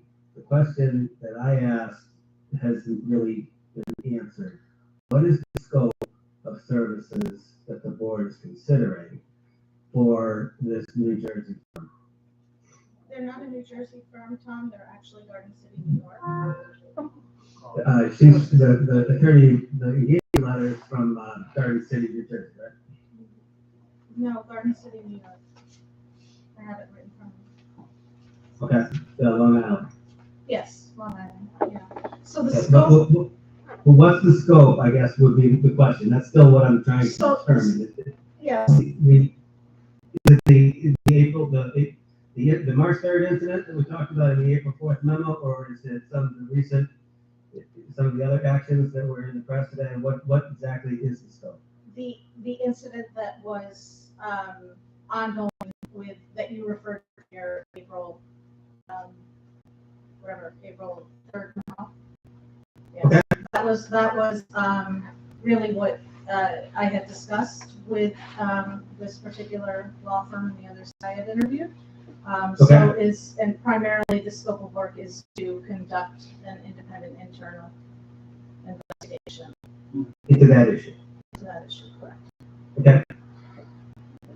Is there a cap to the proposed retainer?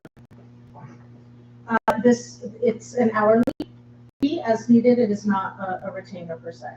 So But I there's think the usually, title of the resolution was incorrectly submitted. We will not be having a traditional retainer. That's not what is written into the into the resolution, so it will be hourly. So for example, I think the partner gets paid $4.95, No, the range for the partners are, 300 to 495. Senior counsel, that was senior counsel and partners, associates, 295 an hour, and paralegals and law graduates, 185 per hour. pretty good for law graduate. So is there an upper limit to this, or do we just keep billing at $4.95 an hour? Or is there a point in time when it would come back before the board and the public to spend more? As needed, So it's open. it's open. And who are they? Do they have a point of contact? Who are they talking to? The town board, that's written into the resolution. Who was the three of them? The town board. So that would, The town board includes the Supervisor Barrett, Councilman Morelli, Councilwoman Standard, Councilwoman Wallowit, Councilwoman Flood. on each and every communication, it would be the Yes. five of us? Yes. So if it's the five of us, then I believe that becomes public, or it needs to be addressed at a public meeting. Or it could be multiple meetings, as we have done. That's still attorney-client, Okay, matter, Mr. Morelli. I'm sorry, I stand corrected. And just so,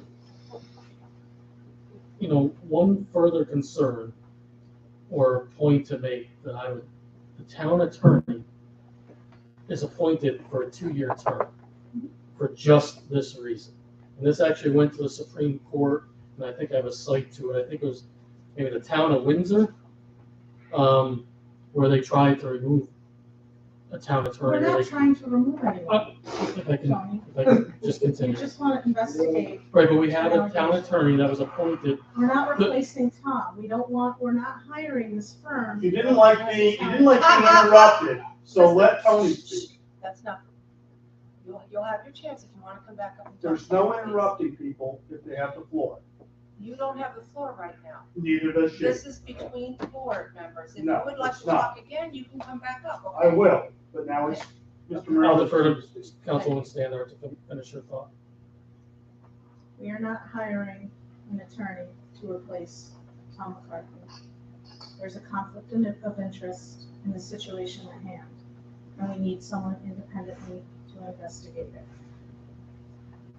Period. The town attorney is appointed for a 2-year period to advise this board. He was appointed in January of 2022. The reason it's an appointment and not an at-will hiring is so that we can't just change or hire a new attorney or hire an external law firm for what's his responsibility to any sort of issues going on with this board in town hall or political initiatives. If there's a conflict, Councilwoman, if there's a conflict, Councilwoman, in the April 4th memo, the town attorney raises issues of policy, and he names you. So why are you the one bringing this motion forward? If anyone should be bringing this forward, it should be one of the three of us. You're already conflicted.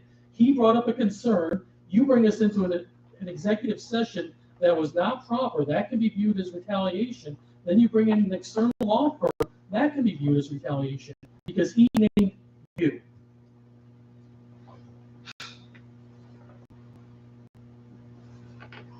Is there any further discussion relative to this resolution? Yeah, one thing, Councilman, was brought up before, some concern about, the term we use very sparingly, but I guess questions here and there on things that have come up, and obviously during COVID, it's obvious, it's been a real challenge for every organization, and I think HR departments have been busier than normal through COVID. Pretty much everybody you talk to in HR will tell you that. But there was a concern that was brought up that, well, gosh, we used this firm for 2 years, and there's some kind of co-relationship, I guess. I'm not sure what the point is. Mark, how many years have we used Bond, Shannon, and King? We've used Bond, Shannon, and King as our bond attorneys since before the time that I worked here, prior to 1997. Yeah, it was So before they're my the one time, out of so Syracuse. we're going The back office is out of at Syracuse. least 23 years or more, so, so we use that law firm for many years, For obviously. employment, Mark? Heck, for decades compared to the other one for two, so I just wanted to make sure that we pointed that out. We use the Syracuse office has been our bond counsel ever since I've been here. So Mark just clarified that Bond Schoening and King was used for bonding. For bonding For matters for the bonding town. matters, not employment matters. Was Romer hired in 2022? I'm sorry, 2020 for employment matters? Yes, Okay. so labor and employment. For employment matters, so there's a conflict, but that's the No, existing relationship. you know, I would disagree with the concept. All right, so an existing, I'll clarify that, Tom, an existing relationship, so we want to keep it fair, that's all. And it's a good point about the bond counsel. When you retain a firm, you retain a firm. Doesn't matter what practice. So if we retain the firm as bond counsel, then we retain them. So if we're bringing them in for other purposes, it is a potential conflict. And sorry, Council. Yeah, we actually, in interviewing different firms, this one was chosen because of their expertise in this area, the conflict within areas and conflict of interest in HR issues within employees. So that's why we chose this particular one. But I'd like to kind of go back because once again, this happened in the last few meetings. Somehow a smoke and mirrors appeared to draw us away from the real issue. The real issue tonight isn't about a procurement policy. That resolution came up. There was an issue with an employee in the way that resolution was written. And when we write the resolution, there's a line at the bottom that says budget impact. And I have to tell you, quite frankly, we have all screwed that up. We consult a controller who talks us through it and we straighten it out. But there are several steps, especially with very, very large purchases. And there's terms that you may not be familiar with, like piggybacking and so on. But our controller is very familiar with that. Sometimes mistakes were made and not all the information is turned in. There was an internal disruption or feud, you might call, on one particular resolution. And the memo that keeps getting run from you talking about procurement policy was really kind of 2 pages of it was more of an attack on an employee in a phone conversation. So it wasn't all about the procurement policy. We basically understand it and we have an excellent controller who talks us through it when there needs to be more information before we can put the resolution to us. But that particular memo, I didn't see as about procurement policy, I saw it more as an attack. I'd like to get back to your comment about meeting with an employee to mediate. My impression of that meeting was that there was supposed to be a suggestion or a discussion about hiring or getting a mediator to resolve the issue between the town attorney and the employee that screwed up the resolution, because this seems to be really important. I got that wrote out and I went to one that was suggested after an interview at that meeting. No, the meeting was to sit down with the department head and the town attorney to try to hash out some of the concerns. And the department head gave me the memo suggesting a mediator walked out. And then the town attorney stayed for 10 minutes and left, and then I was there by myself at the meeting that I called to try to do my job as a council person. There's my coffee, my computer. I stood about an hour. So then it gets back to this second memo, which again seems we blown out of proportion. Or less than proportion. I have the comment in the foresight to call our HR firm that we hired to answer our questions before we asked to go into executive session to make sure that we're doing it right. So the councilman did that and took that advice and was assured by that was the process that needed to be done. When we were in the room, it did get angry. And I have to say, as the councilwoman said, she was a little taken back. She was very much taken back, as were the rest of the people in the room, because the comment that was made to her, I would describe as it was abusive. And it was very loud, and it was finger pointing. Started the meeting all off wrong. And the whole object that the councilwoman wanted to bring forward very meekly was that perhaps the county board should look at bringing in a mediator. We saw the issues, not just with messy procurement, but with all the issues within this building, including staff members. That was the reason, and it's blown out of proportion and unfortunately taking as a political motive when one of us just wanted to say, can't we bring a mediator in and fix this? And you see how and that got. I'm extremely personally offended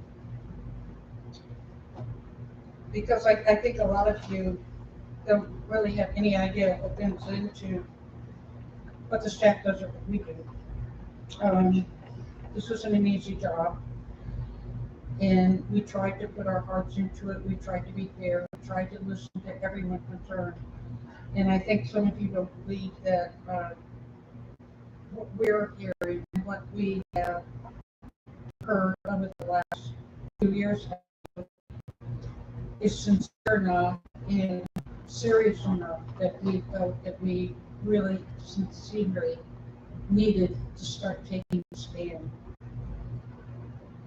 I'm offended that it seems like the person who works harder here and probably puts in the most hours is the one that's being personally attacked, and I think that that's a political motive. It is clearly a political motive. This is probably You refer to Supervisor? No. Oh, sorry. Absolutely not.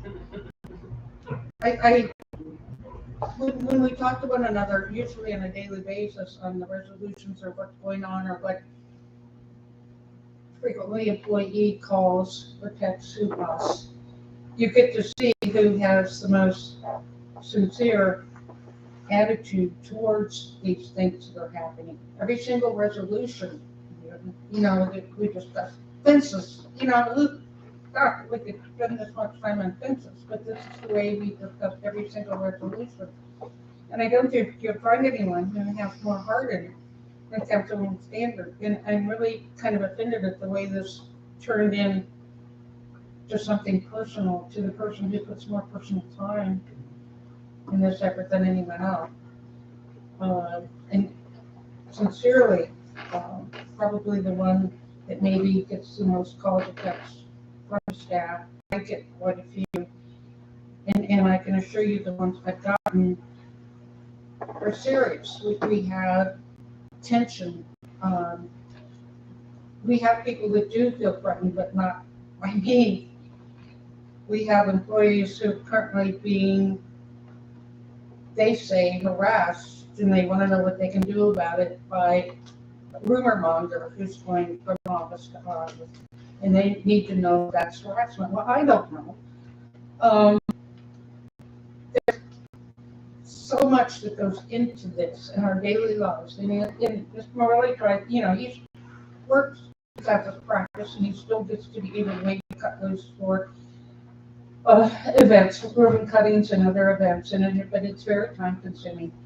And it's every resolution, this is a light packet. Usually it's 6 times this size. This is the paperwork that we have to read every day before we do what we're supposed to do for you. And you can imagine what the services that you see happen to you every day here, from her office to the Parks and Recreation office to the planning department. you can get where you have to go every morning, no matter what the weather is, because of our highway department. They work very hard, and they deserve to have our attention. And I can tell you the attention that we need to give them. We are scared when we sit here and try to explain to you what it's like. Like I said, there are a few things that, and I think potentially trying to take us off track tonight by talking about procurement policy. And I want to correct that this doesn't have anything to do with the procurement policy. We know how to fill out a resolution form, and if we don't, our controller will talk us through it. Thank you, Council. Just a quick question regarding the executive session. Did Councilwoman Standout raise her voice during that session? There were several ways. I'm asking if Council, she Yes, did. yes, yes. Thank you. Council raised his voice, the supervisor raised his voice, And Councilwoman and Standout raised her Councilwoman voice. Standard, who was actually trying to explain that she was only trying to do something nice by asking, that's just what she was saying, and everybody out here could hear her. I agree with you. Okay. I agree. Yes, There were multiple raised voices, including Councilwoman yes, but Standout. none of them were, but only one was. And it wasn't you, and it wasn't me, but it was three of them. Okay. So the only other thing I would say, it wasn't Councilwoman Flood. The only other thing I would say is there's nothing personal for me. I'm up here and I've been here for well over a year trying to do my job. And I do that every single day, whether it's my private practice, whether it's my role as a board member. I have no ill will against any of the councilwomen, against Supervisor Bear. This is a resolution an open-ended resolution to take taxpayer money to invest in a service that is not needed. I don't think is long. So there's nothing personal. It is a resolution that should be withdrawn or at a minimum voted down. Is there any further discussion? I have one question. I know that it may be a side topic to this issue, but Councilman Wallet keeps bringing up the controller. Is Mark there? Yes. Mark, did you support the resolution last week to get more time to review procurements? Yes, I did. You thought we needed more time? Yes. Thank you.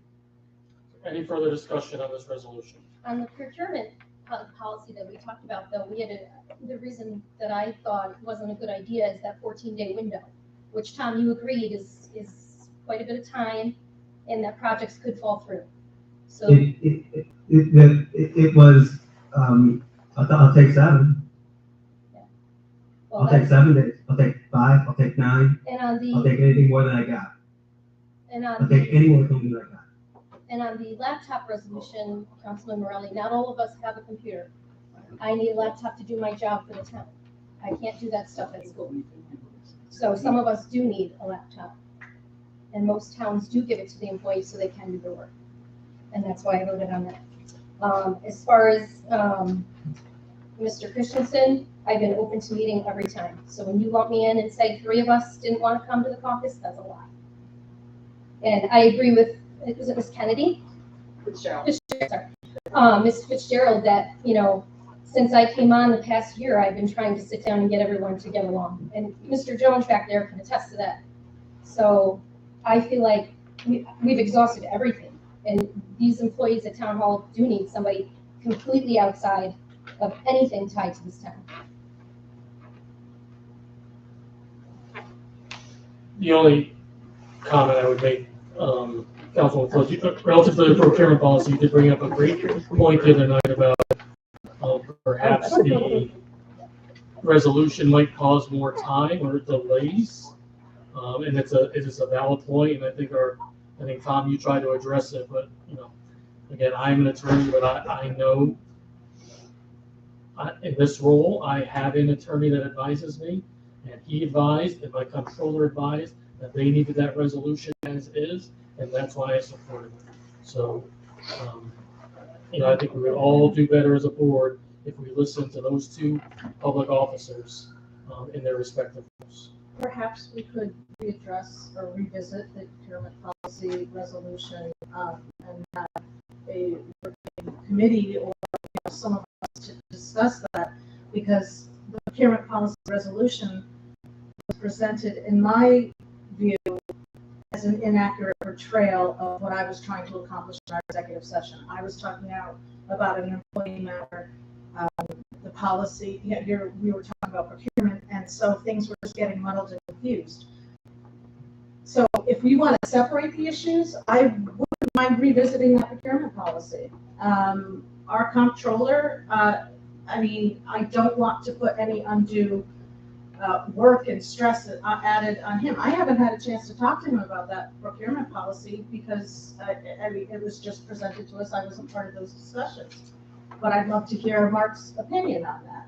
I'd love to talk a little bit more about it with Mr. McCarthy, and so that I can understand it a little bit better. And some of the department heads, and really look into how that it's going to affect them. I have no problem with that. But again, the matter at hand is those allegations that were made within that memo that pertained to the workplace environment. And that's the, let's get back to that. Please, let's talk about procurement. Maybe we can, in the next few weeks, we've got some time, and perhaps we can move forward with a procurement policy at a later date. But I think we need to get back to the motion that's on the table for this resolution. Thank you. Any further discussion on? Councilman Morelli, I've heard so many times tonight in recent meetings about offended, I'm so offended, threatened at the town board meetings, offended at the town board meetings.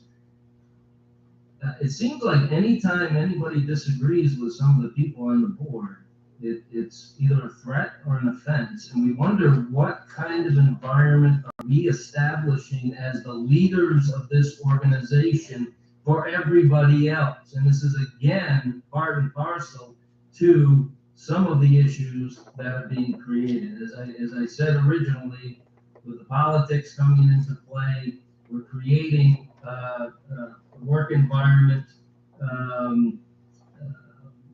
with of distrust and entitlement in some people.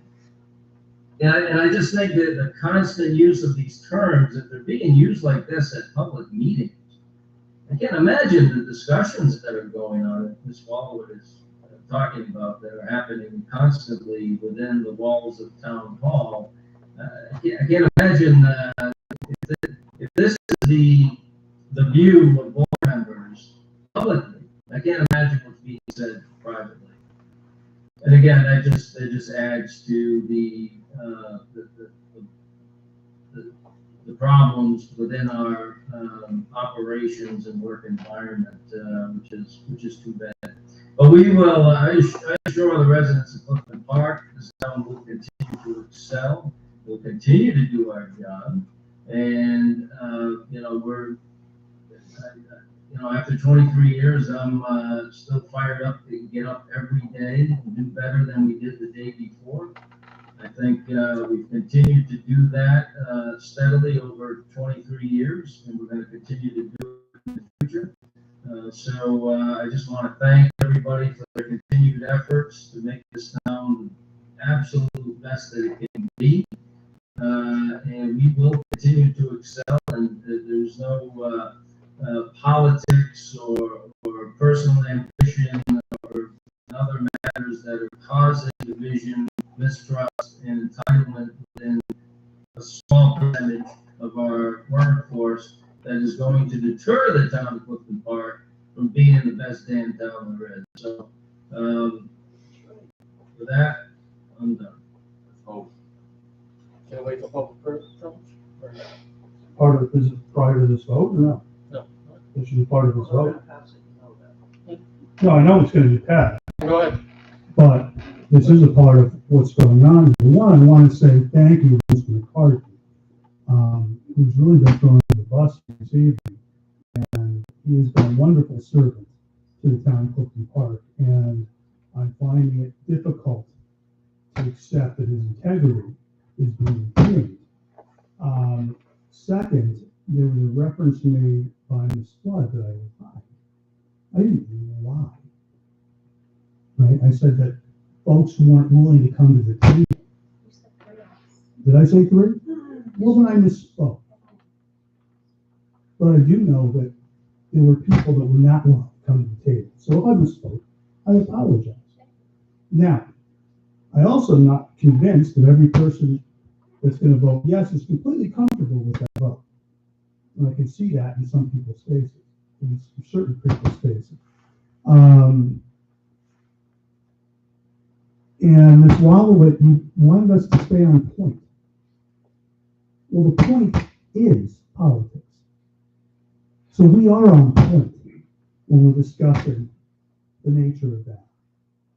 And so now, after the last few months of having people on the board, at board meetings, and in the paper,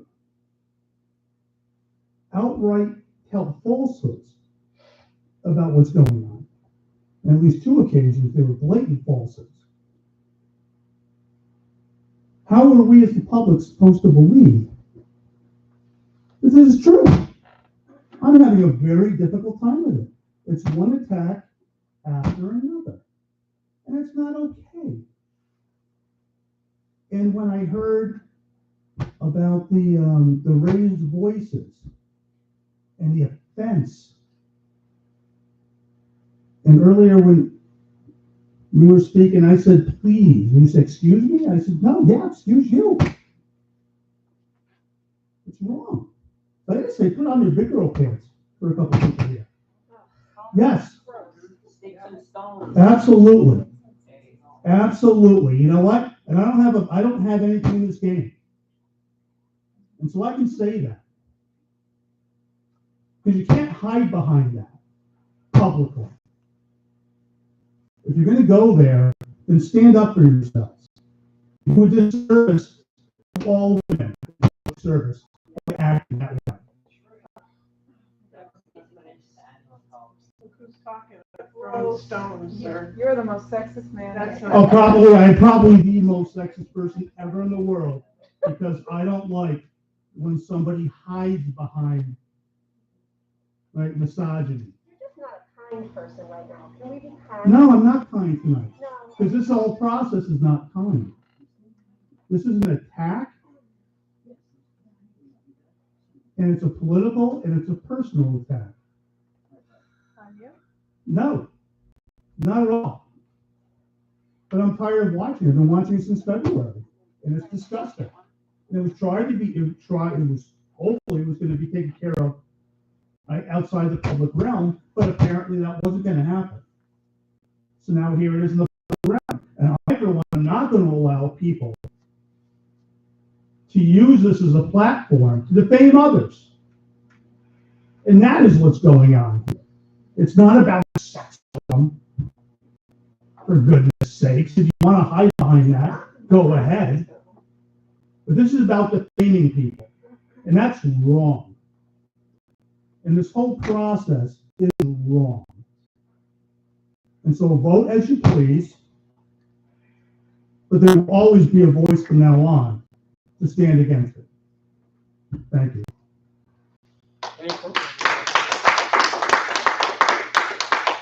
Any further discussion relative to this resolution? Yes.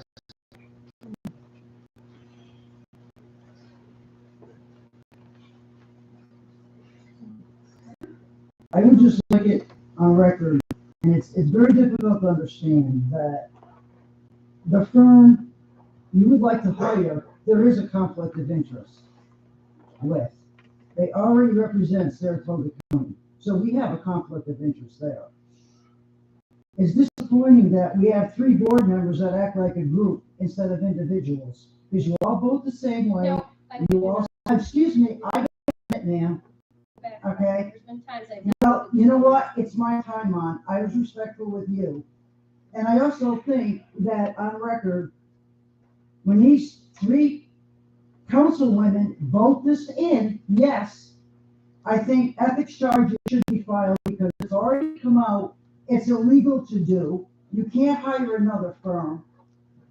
It's retaliation from Councilman Standard to our attorney. She should have recused herself and let other people vote. So here we got collusion. And, you're talking about employees, Councilman Wallowit. Well, if everybody's fair with employees, how come there's a secret group that's run on Facebook that nobody can find by Councilwoman Wallowit or Councilman Standard that certain employees are part of and privileged, and they get to share information back and forth? Maybe you're not part of that group, or you. But this is going on in our community right now, and it's wrong. So I feel, as a citizen, when these three vote yes on this program, which we know they will, ethics charges should be filed. Because they know it's illegal, they're doing it intentionally. We have an attorney that has been set out, and it's retaliation. She's retaliated against our town attorney, and you know what? Get over it if you want to be supervisor.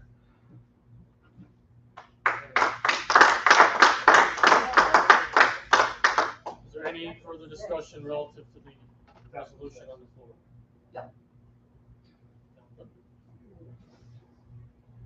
Charges should be filed for it. Councilwoman Flood? Yes. Councilwoman Standard? Yes. Councilman Morelli? No. Councilwoman Wallowit? Yes. Supervisor Barrett? No. Oh, yes, Bill. Any other business to come before the board tonight? We'll now go to public privilege. If anyone would like to speak on a matter related to the town, please come to the podium, state your name, and please keep your comments to 5 minutes or less.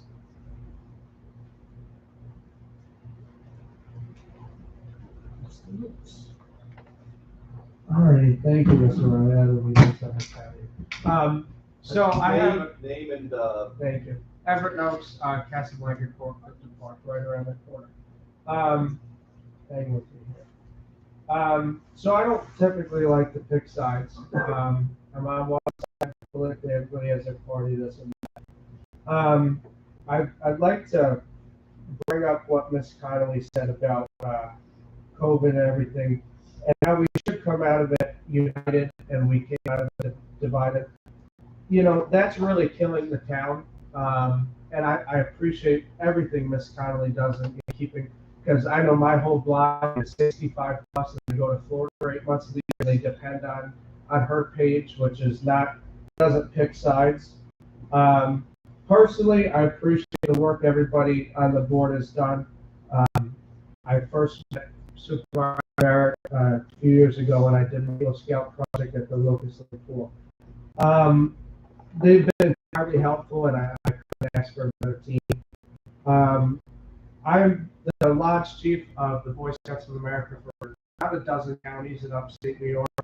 I've been able to meet thousands of people and bring that into an internship on a congressional campaign.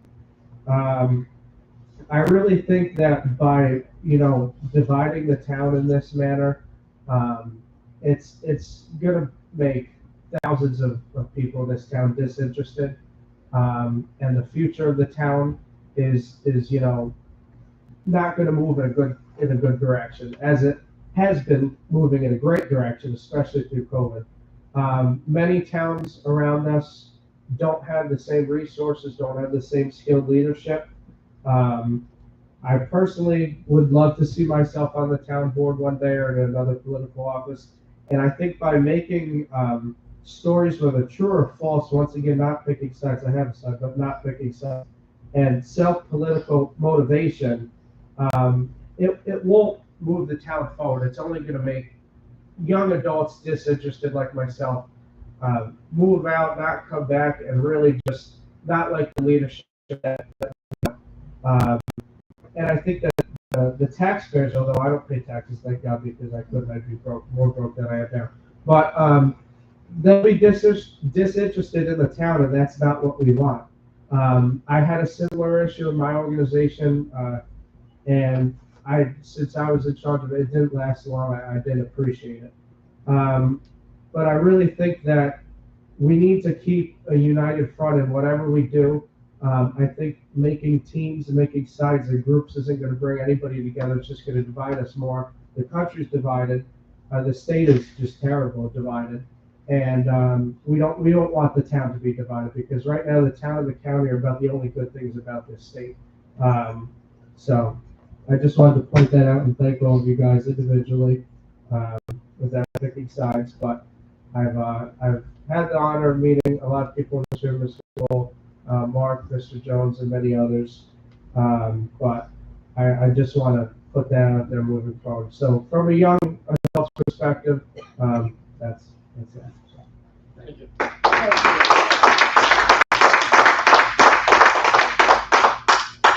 Public privilege, anyone else? Motion to adjourn. Second. Councilwoman Flood. Yes. Councilwoman Spadar. Councilman Rowland. Yes. Councilwoman Waller. Supervisor Barrett. I followed you. Thank you. I followed you. Oh, thank you. You already know.